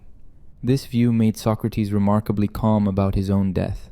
When convicted and sentenced to execution, he did not despair. He spent his final day discussing philosophy with friends. He maintained that a good man cannot be harmed by death. Harm can only come to the soul, and the soul is harmed by injustice and ignorance, not by physical dissolution. Since he had lived justly and pursued wisdom, his soul was healthy. Death could not damage it. Modern readers often find this view unconvincing. The identification of self with soul rather than body seems implausible. The claim that external circumstances cannot harm a good person conflicts with obvious facts about suffering. The focus on individual soul care neglects social and political obligations. These criticisms have force, but they miss what was radical about Socrates' position. Socrates challenged the obvious. Everyone believes wealth and health and reputation matter tremendously. Everyone fears death intensely. Everyone pursues external goods as if they determine happiness. Socrates said, "All this is wrong. What matters is not what happens to you, but who you are. Not your circumstances, but your character. Not your possessions, but your understanding." This reversal of priorities defines what philosophy means. The examined life remains difficult. It requires questioning beliefs you want to be true. It requires admitting ignorance about things you thought you understood. It requires changing your mind when evidence demands it. It requires facing uncomfortable truths about yourself. Most people avoid this work. They prefer comfortable illusions to difficult truths. They accept what authority tells them rather than thinking for themselves. Socrates insisted that this avoidance is surrender. It is giving up what makes human life distinctively valuable. A human who does not examine beliefs is not fully human. They are living at an animal level, following instinct and conditioning. They have the capacity for rational self-direction but do not use it. This waste of human potential is tragic. The examined life is also lonely. When you question conventional beliefs, you separate yourself from ordinary social life. People find your questions annoying. They prefer you to agree with them rather than challenge them. You lose friends, you make enemies, you become isolated. Socrates experienced this isolation throughout his life. His commitment to examination prevented normal relationships and normal participation in Athenian life. But for Socrates, this cost was worth paying. The examined life, even if difficult and lonely, was better than the alternative. A comfortable life of unexamined assumptions was not really living. It was sleepwalking through existence. Better to be awake, aware, questioning, even if that meant discomfort and isolation. The search for understanding justified any sacrifice. This conviction made Socrates seem arrogant to many Athenians. He appeared to claim his life was worth more than theirs. He seemed to look down on people who pursued normal goals and lived conventional lives. This appearance was not entirely wrong. Socrates did believe the philosophical life was superior to any alternative. He did think most people wasted their lives on trivial pursuits. This judgment alienated people who otherwise might have sympathized with him. The doctrine of the examined life raises questions that Socrates never fully addressed. Can everyone examine their beliefs successfully? Does it require special intelligence or education? If most people cannot or will not live examined lives, what does this mean for society? Should philosophers rule because they alone live worthwhile lives? Or should philosophers remain isolated, letting others live as they choose? Socrates' execution demonstrated the conflict between the examined life and political community. Athens could not tolerate someone who questioned everything. Political order requires shared beliefs and values. Examination threatens this shared foundation. A city of philosophers might function harmoniously, but a city containing one philosopher among many conventional citizens faces problems. The philosopher appears as a threat to social cohesion. Yet Socrates insisted his activity benefited Athens. He was the gadfly keeping the city from complacency. His questioning improved anyone willing to engage seriously. He made Athens more thoughtful, more aware, more capable of critical thinking. The city should have honored him instead of prosecuting him. His conviction proved Athens' decline, not his guilt. Whether this defense was convincing depends on values one brings to the question. If stability and social cohesion are paramount, Socrates was indeed dangerous. If truth and understanding are paramount, Socrates was invaluable. Athens chose stability. Socrates died maintaining his choice was wrong. Later generations have struggled to determine who was right. Socrates lived under democracy most of his life, but he was democracy's critic. He questioned whether rule by the majority made sense. He used analogies to show that democratic decision-making was irrational. He argued that expertise should determine who rules, not popularity. These views made him suspect in Athens and contributed to his prosecution. Understanding his critique requires understanding Athenian democracy and why he found it problematic. Athens invented democracy around 508 BC, about 40 years before Socrates was born. Athenian democracy was direct, not representative. Citizens did not elect others to govern for them. They governed themselves. The assembly included all male citizens. It met regularly to debate and vote on every significant decision. Juries were massive, often containing hundreds of citizens. Public officials were usually chosen by lottery rather than election. This system aimed to distribute power equally among citizens. Socrates considered this system fundamentally flawed. His most famous argument used the ship analogy. Imagine a ship on a voyage. Who should command the ship? The crew could vote democratically on every decision. But would this produce good sailing? Clearly not. Navigation requires expertise. The person who knows how to navigate should command. Giving everyone an equal voice regardless of knowledge would lead to disaster. Politics is like navigation, Socrates argued. Governing a city requires expertise. Leaders need to know what justice requires and what policies will benefit the community. Most citizens lack this knowledge. Letting them vote on political matters is like letting passengers who know nothing about sailing vote on how to navigate a ship. The result will be disaster. Democracy defenders responded that politics is different from sailing. Technical skills are not enough for political decisions. Politics involves values and judgment about what kind of community people want. These are matters of preference, not expertise. Everyone has equal standing to express their preferences. Democracy gives each person equal voice because no one is expert at determining what is good for the community. Socrates rejected this response. He believed justice and the good are objective facts, not matters of preference. Just as there are facts about how to navigate a ship, there are facts about how to govern justly. Most people are ignorant of these facts. They have opinions about justice, but opinions are not knowledge. Decisions should be made by those who have knowledge, not those who have opinions. Who has this political knowledge? Socrates suggested that philosophers might be the only ones who do. Philosophers examine concepts like justice carefully. They seek understanding rather than accepting conventional beliefs. If anyone knows what justice requires, it would be philosophers. This implied that philosophers should rule, an idea Plato developed explicitly in the Republic. Athenians found this view offensive. It made most citizens irrelevant to political decisions. It concentrated power in the hands of a few supposed experts. It conflicted with the fundamental democratic principle that citizens are equals who should govern themselves. Socrates seemed to be arguing for oligarchy, or even tyranny of philosophers. Socrates had another argument against democracy based on the way democratic decisions are made. In the assembly, speakers tried to persuade citizens to vote particular ways. These speeches often appealed to emotion, prejudice, and self-interest rather than rational argument. Demagogues could sway crowds by flattering them or frightening them. This meant decisions reflected whatever the last persuasive speaker said rather than careful reasoning about what was just or beneficial. This problem was made worse by sophistic rhetoric. Skilled speakers could make weak arguments appear strong. They could manipulate crowds through technique. In this environment, truth and justice became irrelevant. Success went to whoever spoke most persuasively, not to whoever was right. Democracy empowered rhetoric over wisdom. Socrates also observed that democratic crowds are fickle. The same assembly that honors a leader one day might condemn them the next.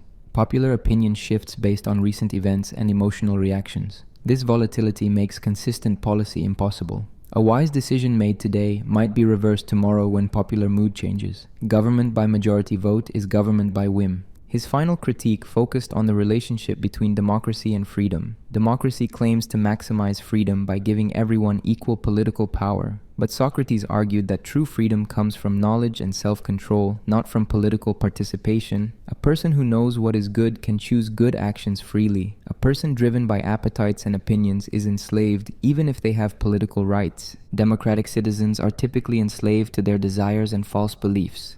They pursue wealth, pleasure, and reputation without understanding whether these goods are worthwhile. They follow conventions without examining whether conventions are just. They are controlled by forces they do not understand.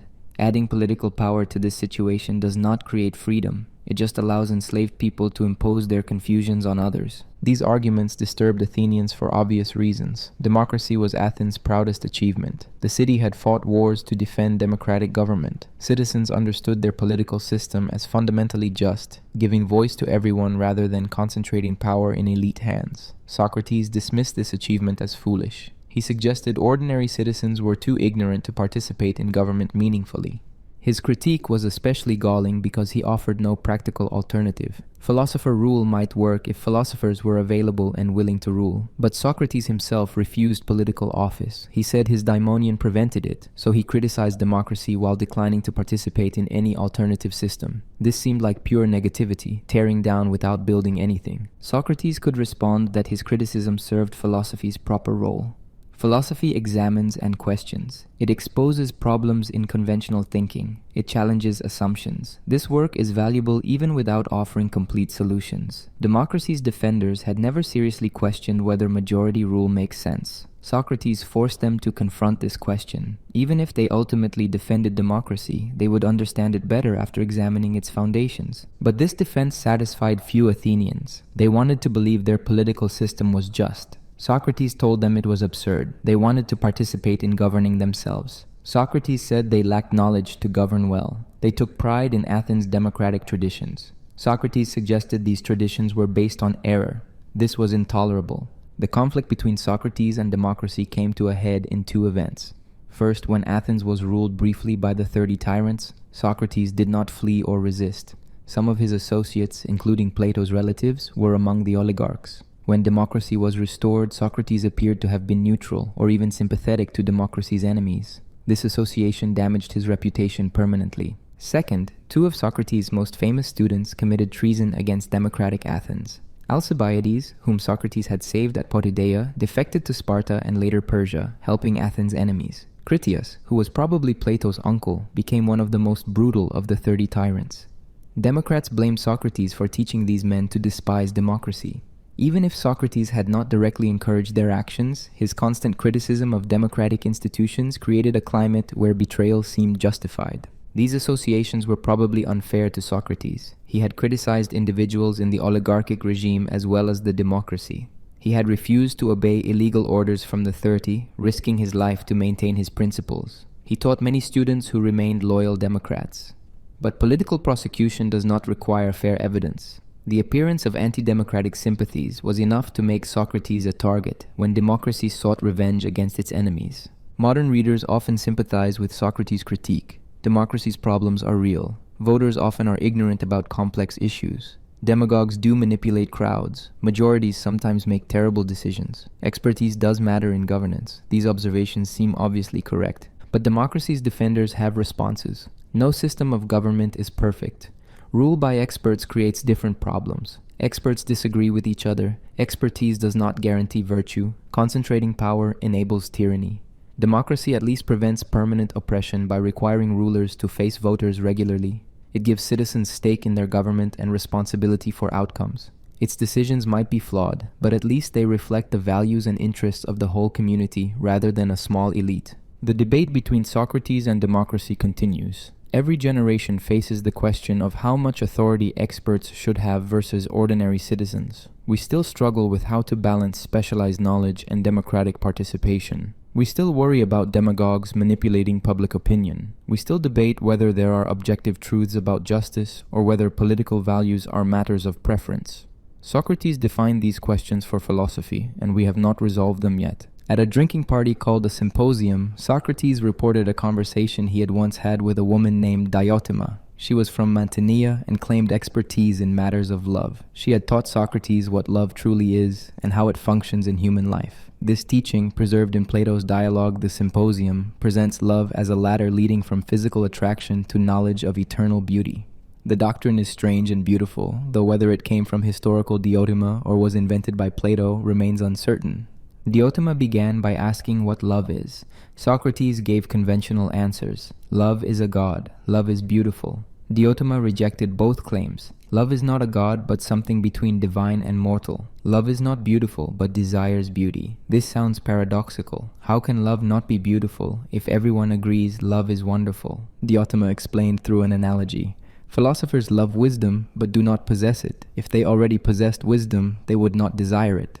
Similarly, love desires beauty because it lacks beauty. Love is the desire for something we do not have. This makes love neither fully divine nor fully mortal. Gods do not desire because they lack nothing. Mortals who lack everything cannot desire because they do not know what they are missing. Love occupies the middle space, aware of lacking but striving toward fulfillment. What does love desire specifically?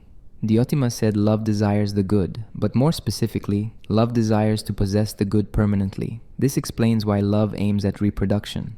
Mortal beings cannot possess anything forever because they die, but they can create offspring who continue after them. Sexual love drives reproduction, which is a mortal being's attempt to achieve immortality by creating new life. This applies beyond physical reproduction. People create ideas, works of art, institutions, and laws to achieve immortality. These spiritual offspring outlast physical bodies just as biological children do. The desire driving all creative activity is the same desire driving sexual reproduction. Both seek to produce something lasting that will survive death. But Diotima claimed there is a higher form of love than either physical or intellectual reproduction. This higher love seeks knowledge of beauty itself, not just beautiful things. Most people love beautiful bodies. Some love beautiful souls. A few love beautiful ideas or activities. The highest love seeks beauty itself, the permanent, unchanging essence that makes all particular beautiful things beautiful. She described this as a ladder or stairway. Love begins with attraction to a single beautiful body. The lover desires that specific person, but then they notice that other bodies are also beautiful in similar ways. This leads to recognizing that bodily beauty is a general quality, not unique to one person. Love extends to all beautiful bodies. Next, the lover notices that beauty of soul is more valuable than beauty of body. A person with a beautiful character deserves love even if their body is plain. This shifts attention from physical to psychological beauty. The lover now values wisdom, courage, and justice more than physical appearance. From souls, the latter leads to beautiful activities and social structures. Laws and institutions can be beautiful in their organization and their effects. Creating a just city is beautiful like creating art. The lover comes to appreciate how social arrangements can embody beauty. Beyond particular instances of beauty in laws and institutions lies abstract knowledge. Mathematical truths are beautiful. Scientific understanding reveals beautiful patterns. Philosophical insights have their own beauty, independent of any physical manifestation. Love that has climbed this far seeks knowledge for its own sake, appreciating the beauty of truth. Finally, at the top of the ladder stands beauty itself. Not beautiful things, but beauty. Not temporary instances of beauty, but the eternal form that makes all beautiful things beautiful. This ultimate beauty is unchanging, perfect, and fully real. Everything else gains whatever beauty it has by participating in or resembling this eternal beauty.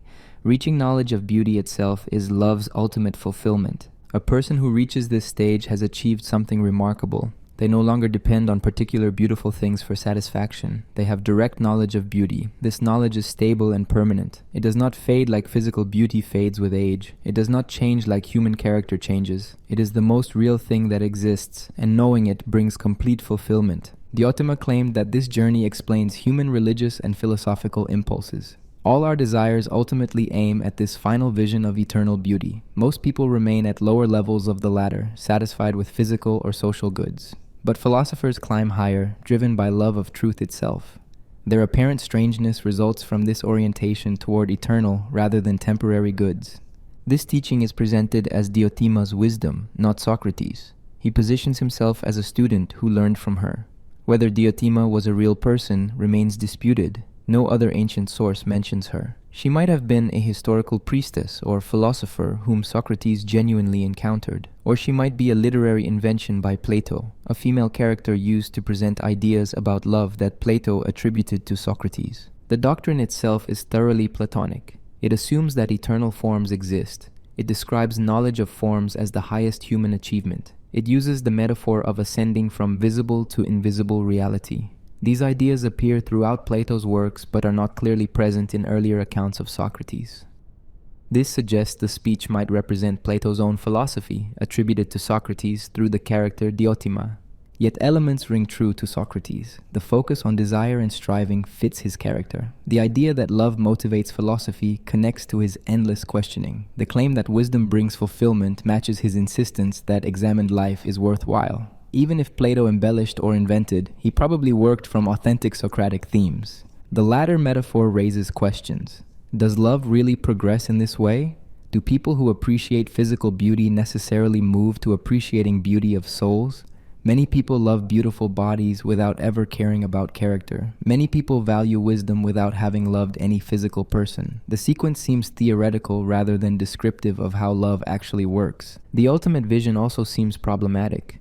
What would it mean to know beauty itself? Particular beautiful things are beautiful in specific ways. A sunset is beautiful differently than a mathematical proof is beautiful. Is there really one essence of beauty underlying all these different kinds? Or is beauty a family resemblance concept with no single essence? Additionally, the doctrine seems to devalue human relationships. It suggests that loving a particular person is a lower stage that should be transcended. True love aims at eternal forms, not mortal individuals. This implies that attachment to any specific person shows philosophical immaturity. The wise person loves beauty itself, regarding particular beautiful people as mere stepping stones toward higher knowledge. This consequence troubled many readers. Love for specific people seems valuable in itself, not just as a stage towards something else. Reducing personal relationships to philosophical education seems to miss what is good about human connection. Parents love their children not as imperfect instances of eternal forms, but as these particular irreplaceable individuals. The same applies to romantic love, friendship, and family bonds. Defenders of Diotima's teaching might respond that ascending the ladder does not require abandoning lower levels. A person can love particular individuals while also loving beauty itself. The ladder describes progression of understanding, not rejection of earlier stages. Knowledge of forms enhances rather than replaces appreciation of particular beautiful things. A philosopher who knows beauty itself sees more beauty in the world, not less.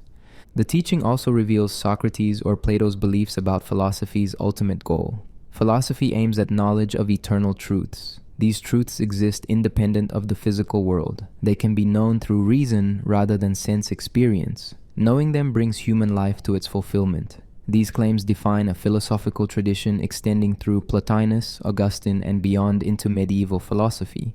But the metaphor of love driving this philosophical quest adds something important. Philosophy is not just intellectual curiosity. It is desire, longing, passionate pursuit. The philosopher's relationship to truth resembles a lover's relationship to the beloved. This makes philosophy erotic in the broadest sense. It engages the whole person, not just the intellect. The desire for wisdom feels like love because it is love, redirected toward eternal objects. This explains why Socrates spent his life questioning and searching. He was driven by love. His love happened to aim at wisdom rather than physical beauty or political power. This was not cold rationality but passionate devotion. The examined life was not dry academic exercise but erotic pursuit of truth. Seeing philosophy this way makes Socrates more comprehensible. He sacrificed ordinary goods not from asceticism but from redirection of desire toward what he considered more beautiful. The symposium where this teaching was presented was a drinking party. Wealthy Athenians reclined on couches, drinking wine, talking, sometimes engaging in sexual activity with their companions. In this setting of physical pleasure and bodily desire, Socrates presented teaching about transcending the physical toward the eternal. The contrast was deliberate. Even surrounded by temptation, focused on philosophy rather than pleasure, Socrates embodied his teaching about ascending the ladder of love. Whether this teaching originally came from Socrates or Diotima or Plato matters less than its influence. It established love as a philosophical topic. It connected desire to metaphysics. It suggested that understanding what we love reveals what truly exists. These moves opened philosophical territory that continues to be explored. Every philosophy of love must contend with the vision presented in Diotima's speech, whether to embrace or reject it. In 399 BC, 3 Athenian citizens brought charges against Socrates. Meletus represented the poets. Anytus represented craftsmen and politicians. Lycon represented orators. Together they accused Socrates of 2 crimes, corrupting the youth of Athens and impiety. The trial took place 5 years after Athens' final defeat in the Peloponnesian War. The democracy had been restored after brief oligarchic rule. Athens was wounded, paranoid, and looking for someone to blame. Socrates became the target. The timing mattered. Athens had fought Sparta for nearly 30 years. The war destroyed Athenian power and killed thousands of citizens. Plague had devastated the city early in the war. The expedition to Sicily ended in catastrophe. Eventually, Athens lost its fleet and was forced to surrender. Sparta dismantled the long walls connecting Athens to its port. Democracy was suspended and replaced by the government of 30 tyrants installed by Sparta. The 30 ruled brutally for about 8 months. They executed political enemies, confiscated property, and terrorized citizens. Perhaps 1,500 Athenians were killed. Eventually, democratic forces regrouped and overthrew the oligarchs. When democracy was restored in 403 BC, the assembly declared amnesty. There would be no prosecutions for actions during the oligarchic period. The city needed to move forward, but resentment remained. The 30 had been Athenian citizens, many from prominent families. Their collaborators walked the streets unpunished. Some had fled to Sparta or elsewhere, but others remained in Athens protected by amnesty. Democrats wanted revenge but could not legally pursue it. This created pressure to find acceptable targets for punishment. Socrates was connected to the 30 in several ways. Critias, one of the most violent oligarchs, had been associated with Socrates in youth. Charmides, another of the 30, was Plato's uncle and appears as a character in Platonic dialogues. Alcibiades, who had betrayed Athens spectacularly, had been Socrates' student and friend. These associations created guilt by connection. During the oligarchic period, Socrates remained in Athens. He did not join the democratic resistance. He did not flee to avoid association with the regime. He stayed and continued his philosophical activity. At one point, the 30 ordered him to participate in arresting Leon of Salamis for execution. Socrates refused, risking his own death. This showed courage and principle. But to many Democrats, the fact that he stayed under the oligarchs at all suggested sympathy. Beyond these political connections, Socrates had spent decades criticizing democracy. He questioned whether rule by majority made sense. He compared the assembly to a ship commanded by passengers who knew nothing about navigation. He suggested that expertise should determine who governs rather than popular vote. These views were well known. After democracy was restored, they seemed treasonous. His relationship with young aristocrats also caused problems. The sons of wealthy families followed Socrates through the agora.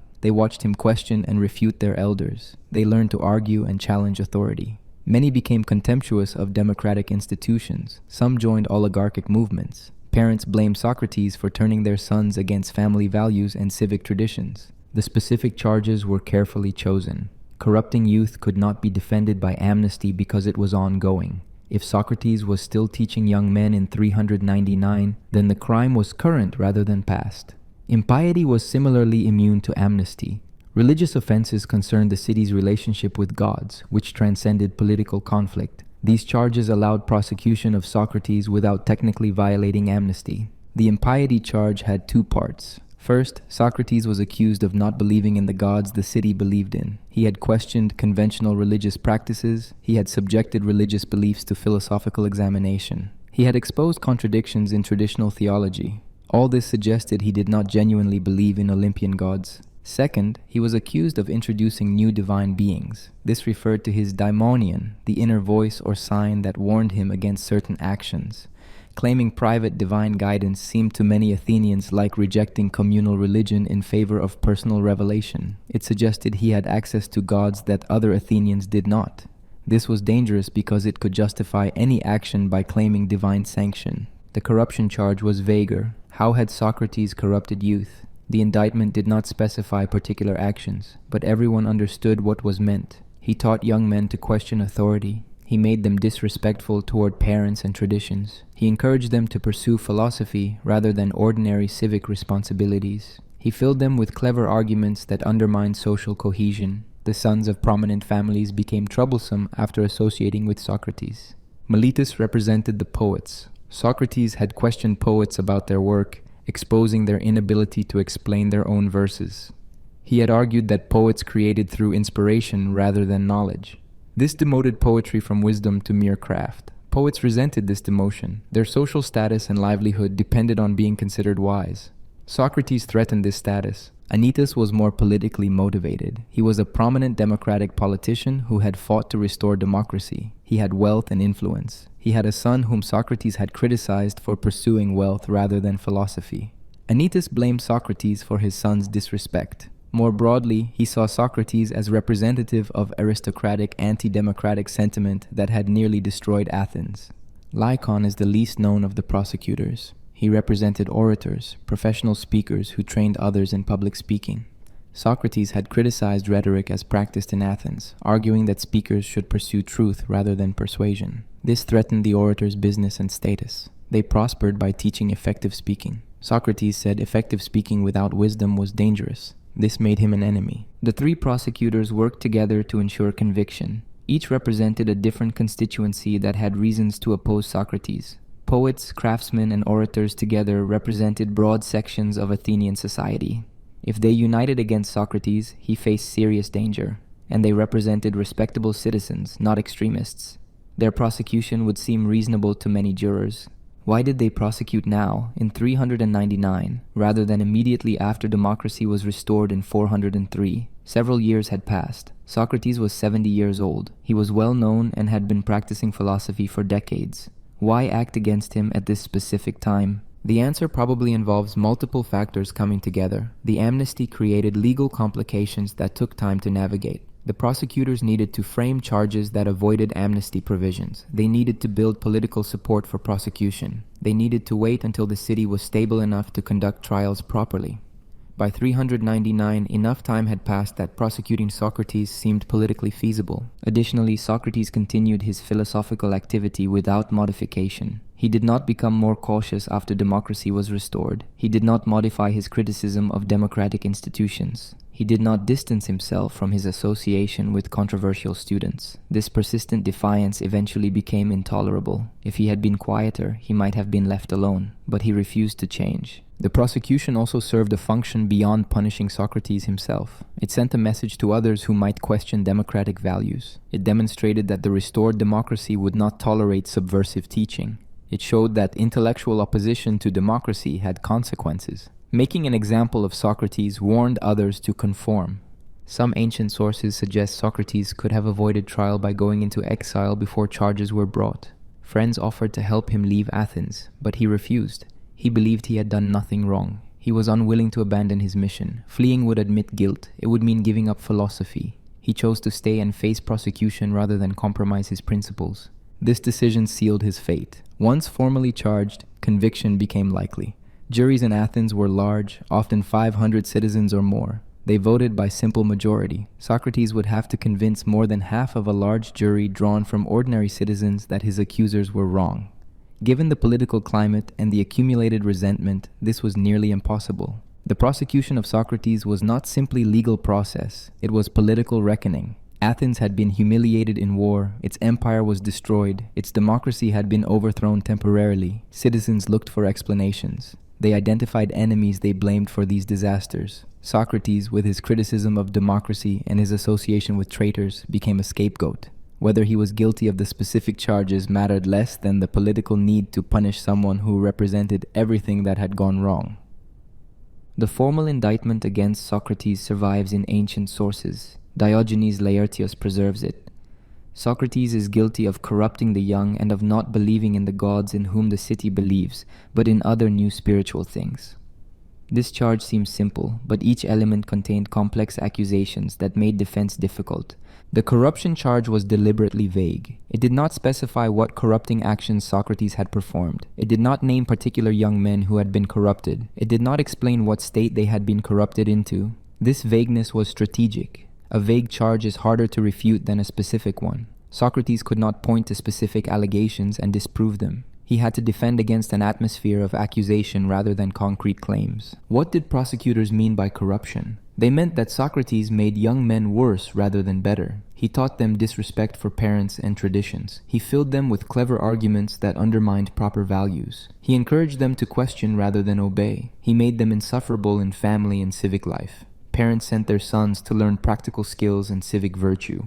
They came back philosophical skeptics who challenged everything. The charge implied a before and after. Young men were fine before encountering Socrates. After associating with him, they became problematic. This narrative required ignoring that aristocratic young men often caused trouble independent of philosophy. Alcibiades, frequently cited as example of Socrates' corrupting influence, was notorious for outrageous behavior long before and long after his association with Socrates. But prosecutors presented him as victim of philosophical corruption rather than as someone who would have behaved badly regardless. The corruption charge also ignored that many of Socrates' students became decent citizens. Plato founded the academy and wrote philosophical dialogues. Xenophon served Athens loyally and wrote historical and philosophical works. Others continued normal Athenian lives without incident. But prosecutors focused on the problematic students. Alcibiades the traitor, Critias the tyrant. These examples prove that Socrates corrupted youth, even though they represented minority of his associates. Athenian law provided no clear definition of corrupting youth. It was a flexible charge that could mean whatever prosecutors and jury wanted it to mean.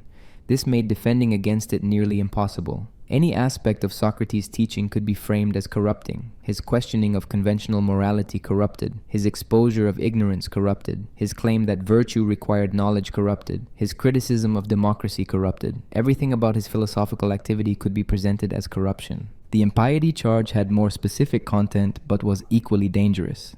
Socrates was accused of not believing in the gods the city believed in. This meant the Olympian gods, Zeus, Athena, Apollo, and others who had temples and festivals in Athens. Religious belief was not private matter, it was civic duty. Citizens participated in public sacrifices and festivals. Religious practices bound the community together and maintained favor of gods who protected the city. Socrates had questioned traditional religion throughout his life. He asked what piety meant and exposed contradictions in conventional answers. He questioned whether gods could disagree with each other, suggesting that if they did, they were not truly wise or good. He implied that myths about gods might be false. He subjected religious beliefs to the same scrutiny he applied to other beliefs.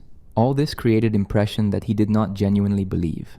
The charge also claimed he introduced new spiritual things. This referred to his daimonion. Claiming to have a personal divine sign seemed to many Athenians like inventing a new god. Traditional religion was communal. The city worshipped together at temples and festivals. Individual citizens did not have private lines to divinity. Socrates' claim to personal divine guidance threatened this communal structure. Religious tolerance was limited in Athens. Citizens were expected to participate in civic religion and avoid offending the gods. Atheism was dangerous not because gods would be personally offended, but because the city would lose divine protection. If citizens failed to honor gods properly, gods might withdraw favor. This could explain military defeat, plague, or other disasters. Socrates' alleged impiety threatened the entire community. The prosecutors did not need to prove Socrates was actually impious. They only needed to create reasonable doubt about his piety. If the jury believed he probably did not truly believe in traditional gods, conviction would follow. Defense required proving sincere belief, which is nearly impossible. How does one prove internal belief? Actions can be cited, but actions are ambiguous. Socrates participated in festivals, but was this genuine piety or mere social conformity?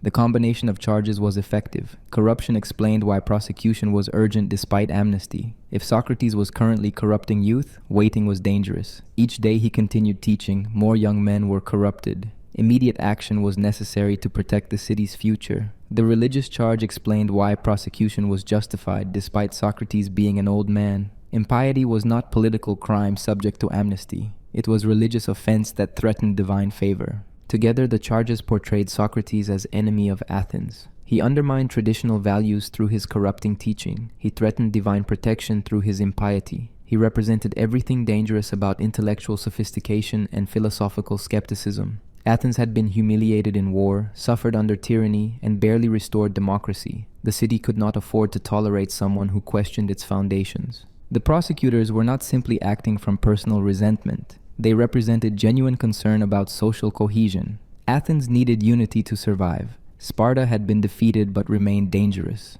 Other Greek cities were hostile. Internal faction had nearly destroyed the city. Anything that promoted division or undermined shared values was genuine threat. Socrates' philosophy, whatever its intellectual merits, did promote division. It set individuals against community, reason against tradition, examined belief against conventional opinion. From this perspective, prosecuting Socrates was defensive action. The city was protecting itself against internal threat. Socrates might not intend harm, but his effect was harmful. He made young men question duties to family and city. He created doubt about gods. He produced students who committed treason. Whether he meant to corrupt and whether he genuinely believed in gods was less important than his effect on social order.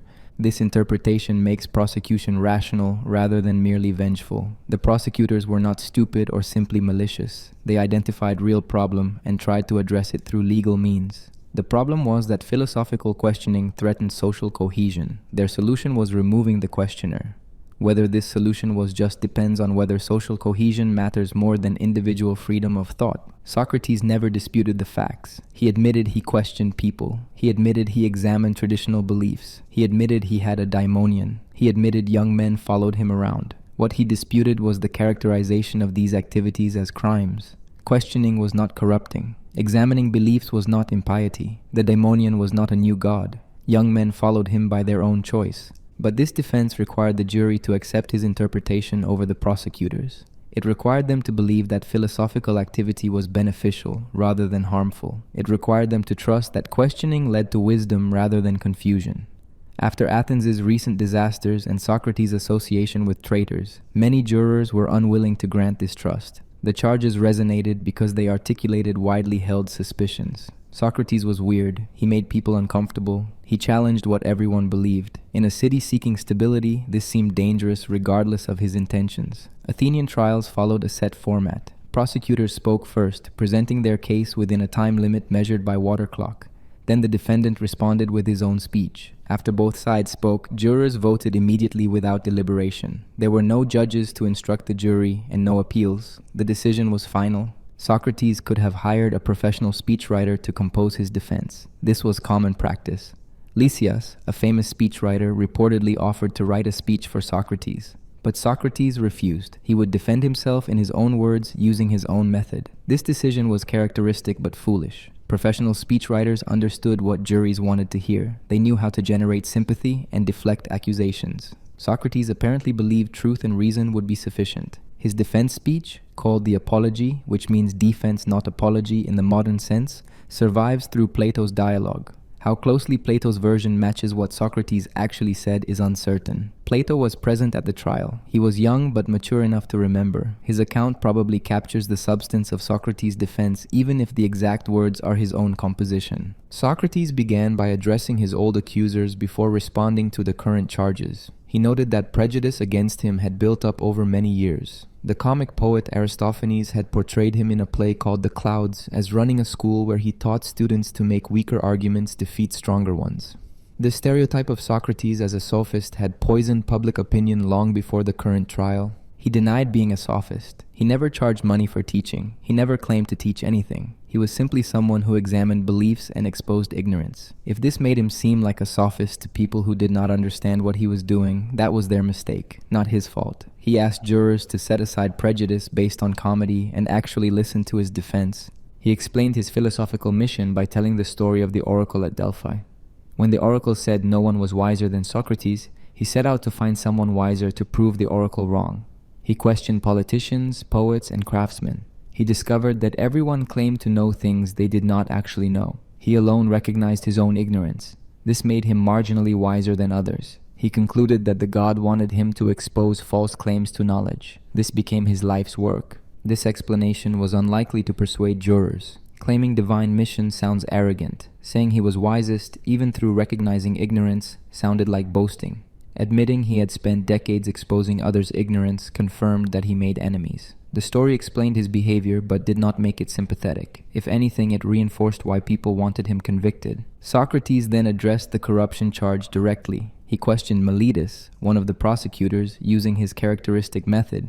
"Who improves the young?" he asked. Meletus answered that all citizens except Socrates improve them. Socrates noted this was implausible. With horses, only specialized trainers improve them, while most people who handle horses harm them through ignorance. Why would humans be different? Surely specialized knowledge is required to improve young people, not simply being any citizen.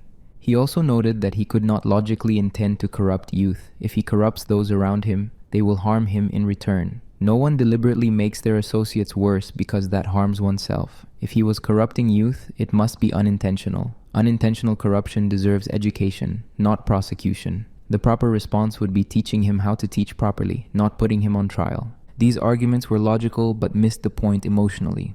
Jurors were not convinced by logic. They responded to character and perceived attitude. Socrates questioning the prosecutor during his own trial seemed arrogant. Making logical arguments about corruption seemed to treat the charge as intellectual puzzle rather than serious accusation. He appeared not to understand the gravity of his situation. On the impiety charge, Socrates argued that he obviously believed in gods. He had participated in traditional religious practices throughout his life. He had served in military campaigns where armies performed required sacrifices. He had mentioned gods constantly in his conversations. How could someone who talks about gods constantly not believe in them? The daimonion was not a new god, he explained. It was a divine sign that prevented him from making mistakes. It was voice of divine wisdom, not a separate deity he was trying to introduce. Claiming this violated religious law would make prophets and anyone who interpreted divine signs into criminals. The charge made no sense. Again, the logical defense missed emotional reality. The jury heard someone claiming special divine access that other citizens lacked. They heard someone who had questioned traditional religious stories and exposed contradictions in conventional piety. They heard someone whose students had committed treason and tyranny. Logic about whether his daimonion technically constituted a new god was beside the point. Socrates made his situation worse by refusing to show appropriate humility. He did not beg for mercy. He did not bring his wife and children before the jury to elicit sympathy. He did not weep or express remorse. Instead, he said that doing such things would be beneath his dignity and would dishonor the jury by treating them as people who could be manipulated by emotional display rather than persuaded by reason.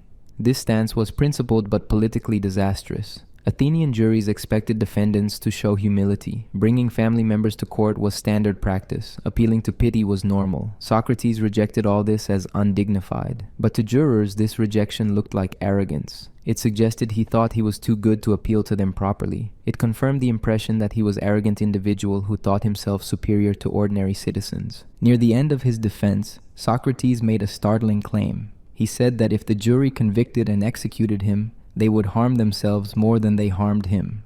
A good man cannot be harmed by a worse man. The jury might kill his body, but they could not harm his soul. Meanwhile, by acting unjustly, they would harm their own souls. Death was not evil. Injustice was evil. He would leave the trial with his soul intact. They might leave having damaged their souls through unjust verdict. This argument turned the trial inside out. Normally, the defendant begs the jury for mercy, acknowledging their power. Socrates instead claimed the jury was in moral danger. He positioned himself as superior, warning them about risks to their souls. Whatever the philosophical merit of this position, it was rhetorically suicidal. Jurors do not respond well to defendants who lecture them about moral danger.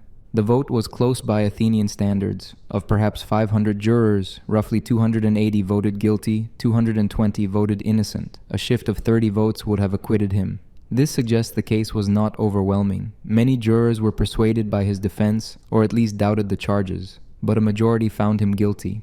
After conviction, Athenian law required a second vote on punishment. Prosecutors proposed death. The defendant could propose an alternative. The jury would choose between the two proposals. This gave defendants opportunity to suggest lighter punishment that might seem more appropriate to jurors than the prosecutor's proposal. Socrates initially proposed that instead of punishment, Athens should reward him. He should be fed at public expense in the Prytaneum, the building where the city honored its greatest benefactors. He had benefited Athens through his philosophical activity. He deserved honor, not punishment. He lived in poverty from choice, devoting his life to improving his fellow citizens. The appropriate response was gratitude. This proposal was not serious, or if it was serious, it was insane. He had just been convicted by a majority of jurors. Asking those same jurors to honor him rather than punish him guaranteed the harshest possible sentence. It confirmed everything prosecutors had said about his arrogance. It proved he had no respect for the jury or Athenian values. Friends convinced him to propose something more conventional. He offered to pay a fine of 30 minae, a substantial sum guaranteed by Plato and other wealthy supporters. This was a reasonable alternative to death. It would punish him financially without killing him. But the damage was done. The jury had heard his initial proposal. They voted for death by a larger margin than they had voted for conviction. About 360 jurors voted for death, only 140 for the fine. His arrogant proposal had alienated jurors who might have supported a lighter sentence. Socrates responded to the death sentence with final speech. He said he was not upset. Death might be good. It might be dreamless sleep, which would be pleasant. Or it might be passage to another place where he could continue conversations with famous dead people. Either way, it was not evil. He told the jurors who voted to acquit him that they should not grieve. No evil comes to a good man. He told the jurors who voted to convict that they had condemned themselves more than him. They would suffer regret and criticism. He would suffer nothing. This response maintained his principles but provided no comfort. He refused to acknowledge that the jury had power to harm him. He insisted he remained superior even in defeat. He left the courtroom as he had entered it, convinced of his own righteousness and the ignorance of those who judged him. Whether this was admirable principle or insufferable pride depends on perspective. What is clear is that his manner of defense guaranteed his conviction and execution. After conviction, Socrates was held in prison awaiting execution. Athenian law required waiting period. A sacred ship had been sent to Delos for a religious ceremony. No executions could occur until the ship returned. This delay lasted about a month. During this time, friends visited Socrates in prison to talk with him. One of these friends, Crito, came with a plan for escape. Crito was Socrates' age, a wealthy Athenian who had known him since youth. He had the resources to arrange escape. Guards could be bribed. Safe passage from Athens could be arranged. Crito had friends in Thessaly who would protect Socrates. The plan would work. Socrates simply needed to agree. Crito presented several arguments for escaping. First, Socrates had obligation to his friends. If he accepted execution when escape was possible, people would think his friends were cheap and cowardly, unwilling to spend money to save him. Crito's reputation would suffer. People would believe he valued money more than friendship. Socrates should escape to protect his friends' reputations. Second, Socrates had obligation to his children. They needed their father. Choosing to die when he could live meant abandoning them. He would leave them without guidance and support. This was shirking parental duty. A good father does not voluntarily leave his children orphaned. Socrates should escape for their sake. Third, escaping was strategically wise. His enemies wanted him dead. Accepting their verdict meant giving them what they wanted. It made their unjust prosecution successful. By escaping, he would frustrate their plans and continue his philosophical work. Escape served justice better than accepting unjust execution.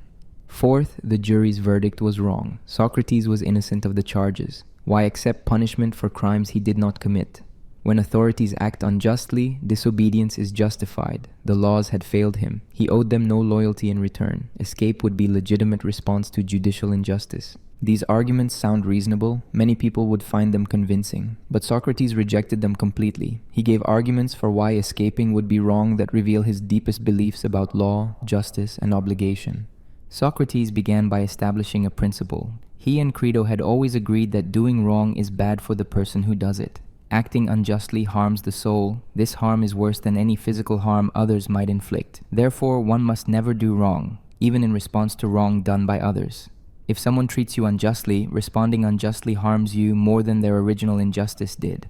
This principle applied to the current situation. The jury might have acted unjustly by convicting him, but that does not justify him acting unjustly in response. Two wrongs do not make a right. If escaping would be unjust, then he must not escape, even though the conviction was unjust. The question then became whether escaping was unjust. To answer this, Socrates imagined what the laws of Athens would say if they could speak. He personified the laws as collective entity that could present arguments. This literary device allowed him to examine the question from the law's perspective rather than simply his own perspective. The laws would ask why Socrates thought he could escape. When he was born and raised in Athens, he benefited from laws that structured society. His parents married under these laws. He was educated under these laws. He lived his entire life protected and enabled by these laws. He never left Athens except for military service. His whole existence depended on the legal and social structure of the city. By remaining in Athens as adult, he implicitly accepted the city's laws. He could have moved elsewhere if he found Athenian laws unjust. Many cities existed. Emigration was possible, but he stayed, participating in civic life, benefiting from legal protections, obeying laws throughout his life. This long-term residence constituted agreement to abide by the laws, including accepting punishment when convicted. The laws would note that Socrates particularly emphasized law following. He criticized Athenians for making decisions based on emotion rather than reason. He questioned whether democracy's decisions were wise, but he never advocated disobedience. He obeyed even when the 30 tyrants gave orders, though he refused illegal commands that would have harmed innocent people. Throughout his life, he demonstrated commitment to lawful behavior. Now, when laws operated to his disadvantage, he proposed to reject them. This seemed hypocritical. If laws should be obeyed when they benefit you, they should be obeyed when they burden you. Cherry-picking which laws to follow based on personal advantage destroys the entire system. Everyone thinks the laws are unjust when applied to themselves. If everyone disobeyed when personally inconvenienced, society would collapse. The laws would argue that Socrates had special obligation beyond ordinary citizens. He had spent his life talking about justice and living according to principle. He had positioned himself as moral authority, willing to accept poverty and hardship to maintain integrity. If he escaped now, he would prove that his principles only applied when convenient. He would become a fraud who talked about justice but fled when justice required sacrifice. Furthermore, escape would harm Athens. It would undermine legal authority. Other convicted criminals would use his example to justify their escapes. Citizens would lose respect for laws. Social order would deteriorate. By escaping, Socrates would damage the city that raised and protected him. This would be deep ingratitude and injustice. The laws would point out that escaping would not actually benefit Socrates. Where could he go? If he went to a well-governed city, they would view him with suspicion as fugitive who disobeyed his own city's laws. If he went to a poorly governed place, life would be miserable. He would have to modify his behavior to avoid drawing attention. He could not continue his philosophical activity openly. He would live in exile, separated from friends and familiar environment.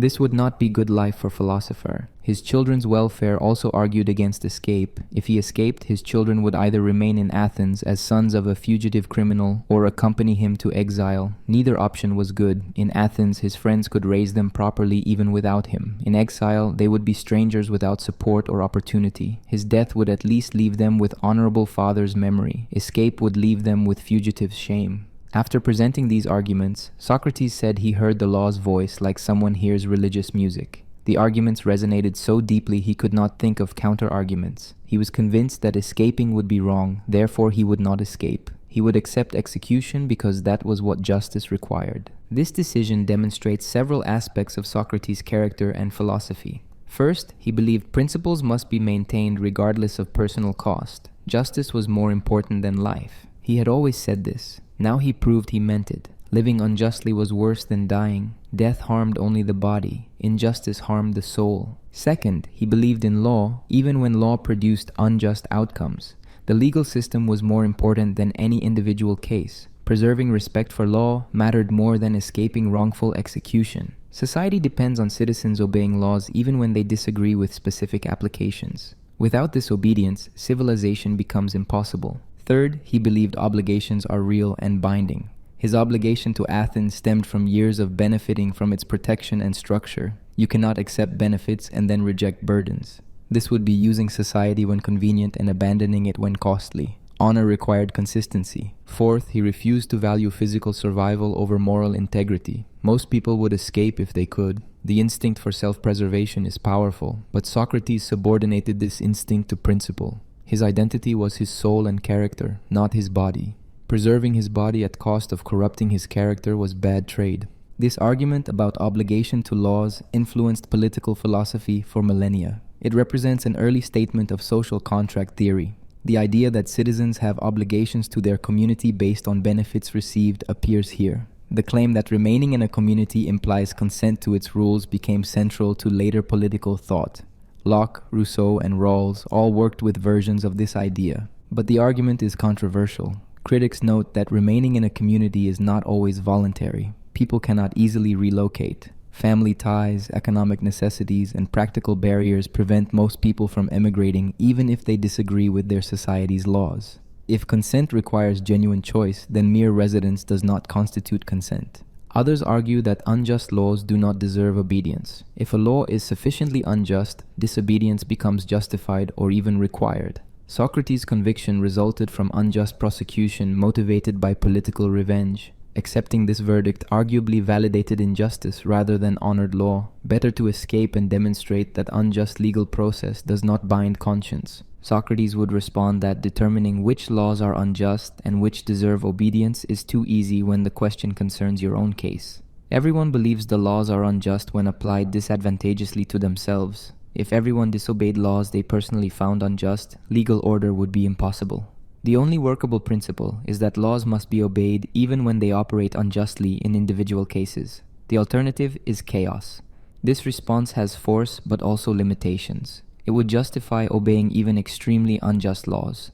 Should someone obey laws requiring them to commit atrocities?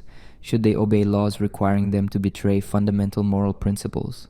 At some point, law's demands can become so unjust that disobedience is morally required. Socrates does not identify where this line is. His arguments suggest no such line exists, which seems implausible. The conversation with Crito shows Socrates at his most principled and most stubborn. He would die rather than act inconsistently with his beliefs about justice and obligation. This commitment is admirable, but it also seems excessive. Surely there are situations where escaping unjust execution would be justified. Socrates appears to deny this possibility entirely. His absolutism about law and obligation made him unable to save himself even when doing so would have been morally acceptable. Crito left without convincing Socrates. The plan was abandoned. Socrates would remain in prison until the sacred ship returned from Delos. Then he would drink the hemlock and die. His refusal to escape meant that his philosophical principles literally determined his fate. Most philosophers are not tested this way. Their beliefs remain theoretical. Socrates proved his beliefs were practical commitments he was willing to die for. On his final day, Socrates spent the hours before execution discussing philosophy with friends. This conversation was reported by Phaedo, one of those present. Plato created a dialogue based on Phaedo's account. The discussion concerned the soul, death, and whether the soul is immortal. Socrates argued that the soul survives bodily death and that philosophers should not fear dying. Whether these arguments convinced his listeners or Plato's readers is uncertain, but they reveal how Socrates faced death, with reasoning rather than emotion, maintaining philosophical inquiry to the end. The setting was Socrates' cell in prison. His friends had arrived early. They found him with his wife Xanthippe, who was holding their youngest child. She was crying and saying the kinds of things people say at such moments. This was the last time Socrates would talk with his friends. Socrates asked that she be taken home. He wanted to spend his final hours in philosophical discussion, not emotional farewell. His wife and child left. Socrates rubbed his legs where shackles had been removed and commented on the interesting relationship between pain and pleasure. Even now, his mind worked philosophically. The friends asked why Socrates had been writing poetry during his imprisonment. He explained that recurring dream had told him to practice music. He always interpreted this as meaning he should pursue philosophy, which was the highest music. But now, near death, he wondered if the dream meant he should write actual poetry. So he composed a hymn to Apollo and versified some of Aesop's fables. He wanted to ensure he had fulfilled any divine command. This detail seems odd. Why would Socrates suddenly doubt his life's interpretation of a dream? Perhaps approaching death made him reconsider everything. Perhaps he wanted to ensure he had not missed some divine instruction. Or perhaps Plato included this detail to show that even Socrates experienced uncertainty. The man who questioned everything questioned his own life's work in his final hours. The main conversation began when someone asked why philosophers claim that death is not evil yet refuse to kill themselves. If death is good or neutral, why not seek it immediately? Socrates explained that humans are possessions of gods. You cannot destroy yourself any more than a slave can destroy himself against his master's wishes. Suicide is impious. We must wait until God sends clear release, as Socrates' execution provided. Death itself is not evil, but taking your own life wrongly usurps divine authority. But philosophers should welcome death when it comes naturally or through necessary execution. Why? Because death liberates the soul from the body. The body distracts the soul through physical needs and pleasures. It creates desires that pull attention away from truth. It sickens and causes pain. It requires constant care. The philosopher's goal is knowing truth, but the body makes this difficult. Death removes this obstacle. Socrates described the body as prison for the soul. While embodied, the soul cannot perceive truth purely. Senses provide confused, contradictory information. Physical desires cloud judgment. True knowledge requires pure thought, which is hindered by bodily existence. The philosopher trains for death throughout life by minimizing attention to physical concerns and focusing on intellectual activity. Death completes this process by eliminating the physical entirely. This view assumes the soul can exist independently of the body. Socrates' friends questioned this assumption. When the body dies, perhaps the soul disperses like breath or smoke. Perhaps death is simply extinction. How could Socrates be confident the soul survives? He needed to provide arguments for immortality. His first argument came from opposites. Everything comes from its opposite. Hot things cool and cold things warm. Sleeping comes from waking and waking from sleeping. If living comes only from living, eventually everything would be alive and nothing would die. But we observe death. Therefore, living must come from dead just as dead comes from living. The soul must exist before birth and after death in cycle of living and dying. This argument is weak. The analogy is imperfect. When something cools, the heat does not survive elsewhere. It dissipates. Why would dying be different? Just because living things die does not mean dead things must become living. The argument assumes what it needs to prove, that souls exist separately to participate in this cycle. The second argument appeals to recollection. Socrates had argued elsewhere that learning is really remembering what the soul knew before birth. When we recognize that two things are equal, we are recognizing equality itself, which we never perceived through senses. This knowledge must come from soul's prior existence before being embodied. If the soul existed before birth, it probably exists after death as well. This argument is also problematic. The move from soul existed before birth to soul exists after death is not logical. Perhaps souls exist before birth, but not after death. Additionally, the recollection theory itself is questionable. When I learn mathematics, am I really remembering prior knowledge or learning something new? The recollection theory requires accepting Platonic forms, which is a large additional commitment.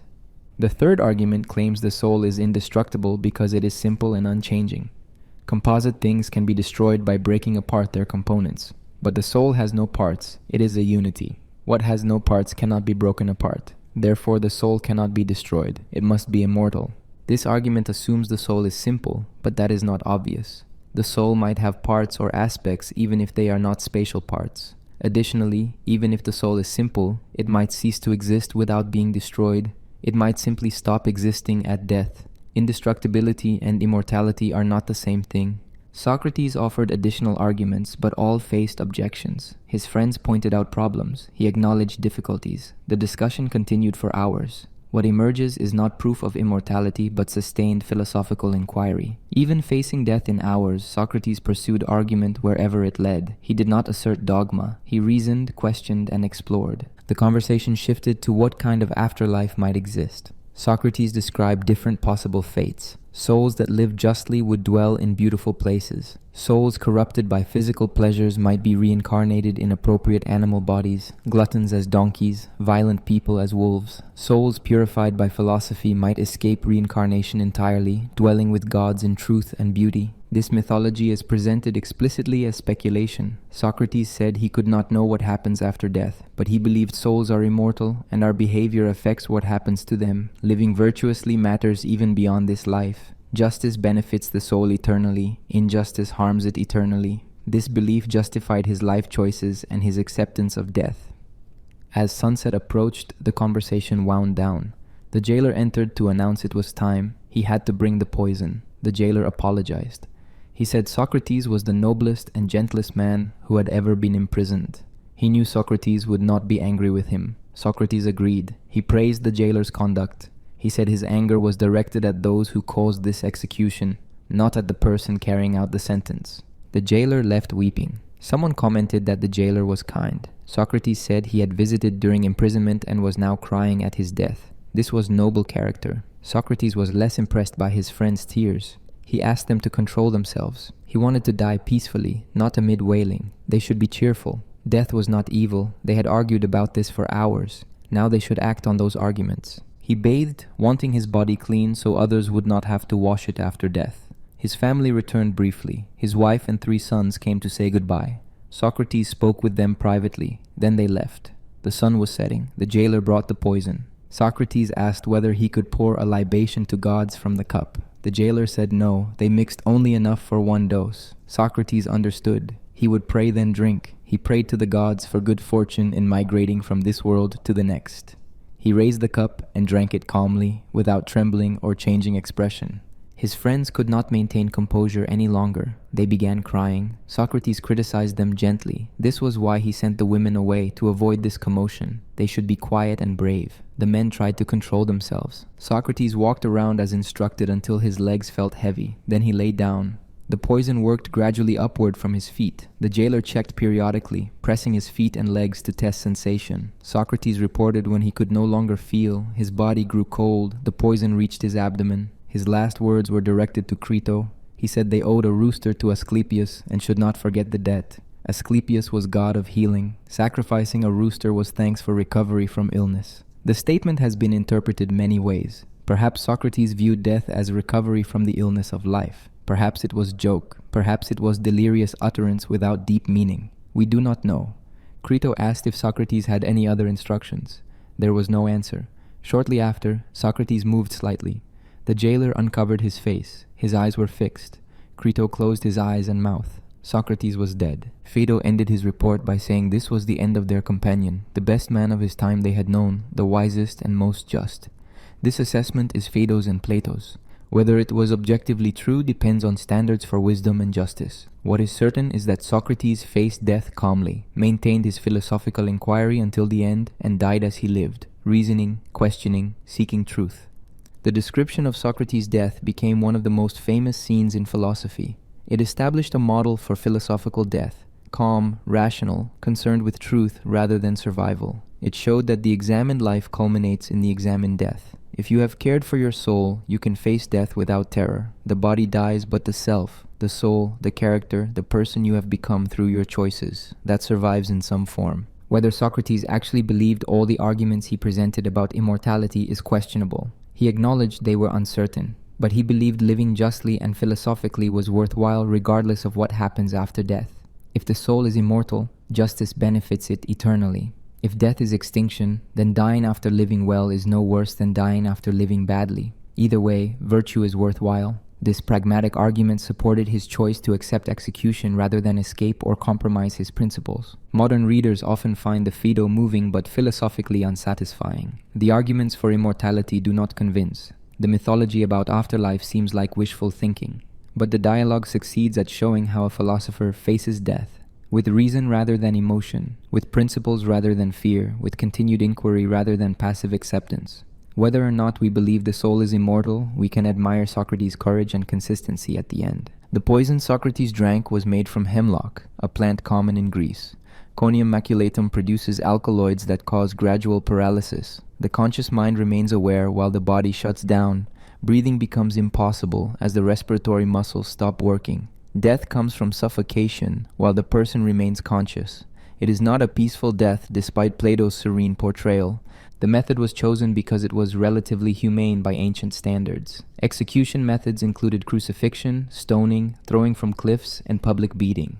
Hemlock allowed private death with some dignity. The condemned person drank poison in prison. Only friends and jailers witnessed. This was mercy compared to public execution. The state of Athens maintained executioners who knew how to prepare and administer the poison. The hemlock was ground and mixed with liquid, probably water or wine. The dose had to be calculated carefully. Too little would cause suffering without death. Too much might work too quickly, preventing the condemned from receiving last rites or saying farewells. Professional executioners had knowledge developed through experience. The jailer who gave Socrates the poison appeared genuinely regretful. He had come to respect the prisoner during his month in jail. Socrates was unlike other condemned criminals. He did not rage or weep. He discussed philosophy with visitors. He joked with guards. He maintained composure. The jailer found him noble. Giving poison to noble men must have been harder than executing criminals who seemed to deserve death. Socrates' calm acceptance made the execution harder for everyone else. If he had been terrified or angry, his friends could have comforted themselves that death was terrible but inevitable. His calm suggested he truly believed death was not evil. This challenged their own assumptions. They had to watch someone they loved die while he insisted this was not bad. The cognitive dissonance was overwhelming. His final words about owing a rooster to Asclepius have generated endless interpretation. Asclepius was god of medicine and healing. People sacrificed roosters to thank him for recovery from illness. The most common interpretation is that Socrates viewed life as a disease and death as the cure. He was thanking the god for healing him by releasing his soul from his body. This interpretation fits the philosophy Socrates presented throughout the day. But the statement might mean something simpler. Perhaps Socrates actually owed this debt from a previous illness. He remembered the unfulfilled obligation as he died and wanted Crito to fulfill it. This reading makes the statement less philosophically profound but more humanly real. A dying person's last thoughts are often mundane details rather than grand statements. Or perhaps the statement was not meaningful at all. Hemlock affects the nervous system. Socrates might have been experiencing confusion or delirium. His last words might have been random utterance produced by dying brain. Plato might have invested it with significance it did not have. We assume people's last words are meaningful, but they often are not. The physical process of dying from hemlock is worse than Plato describes. The paralysis creeps upward gradually. The person feels their body shutting down. They cannot move but remain conscious. As the poison reaches the chest, breathing becomes labored. The person suffocates slowly while fully aware. Modern doctors believe hemlock death is painful and terrifying, despite the outward calm a person might maintain.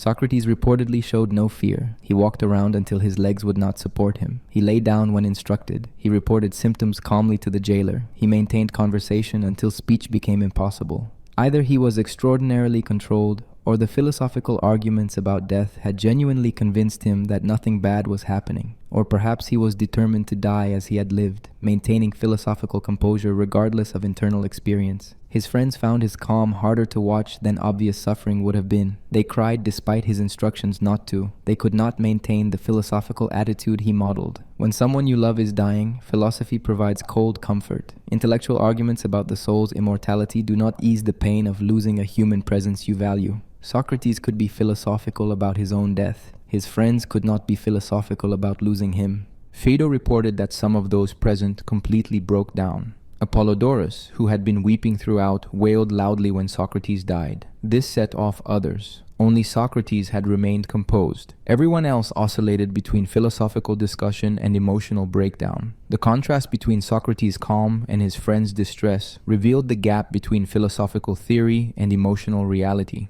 Crito performed the last offices. He closed Socrates' eyes and mouth. Ancient practice required this. The dead must be properly prepared for burial or cremation. Family and friends usually did this work. Crito, as oldest and closest friend present, took responsibility. His final act for Socrates was ensuring his body received proper treatment. The execution occurred in late afternoon or evening as sunset approached. The sacred ship from Delos had returned that day. The legal prohibition on executions was lifted. The authorities scheduled Socrates' death immediately. There would be no further delay. The month of waiting had ended. The sentence would be carried out. No one recorded what happened to Socrates' body after death. Greek custom required burial or cremation within a day. Family was responsible. His wife Xanthippe would have arranged whatever funeral was held. Given Socrates' poverty, the funeral was probably simple. His wealthy friends might have contributed, or they might have been advised to avoid association with the condemned man's remains. We do not know where Socrates was buried. No tomb or memorial marks his grave. His physical remains disappeared into history.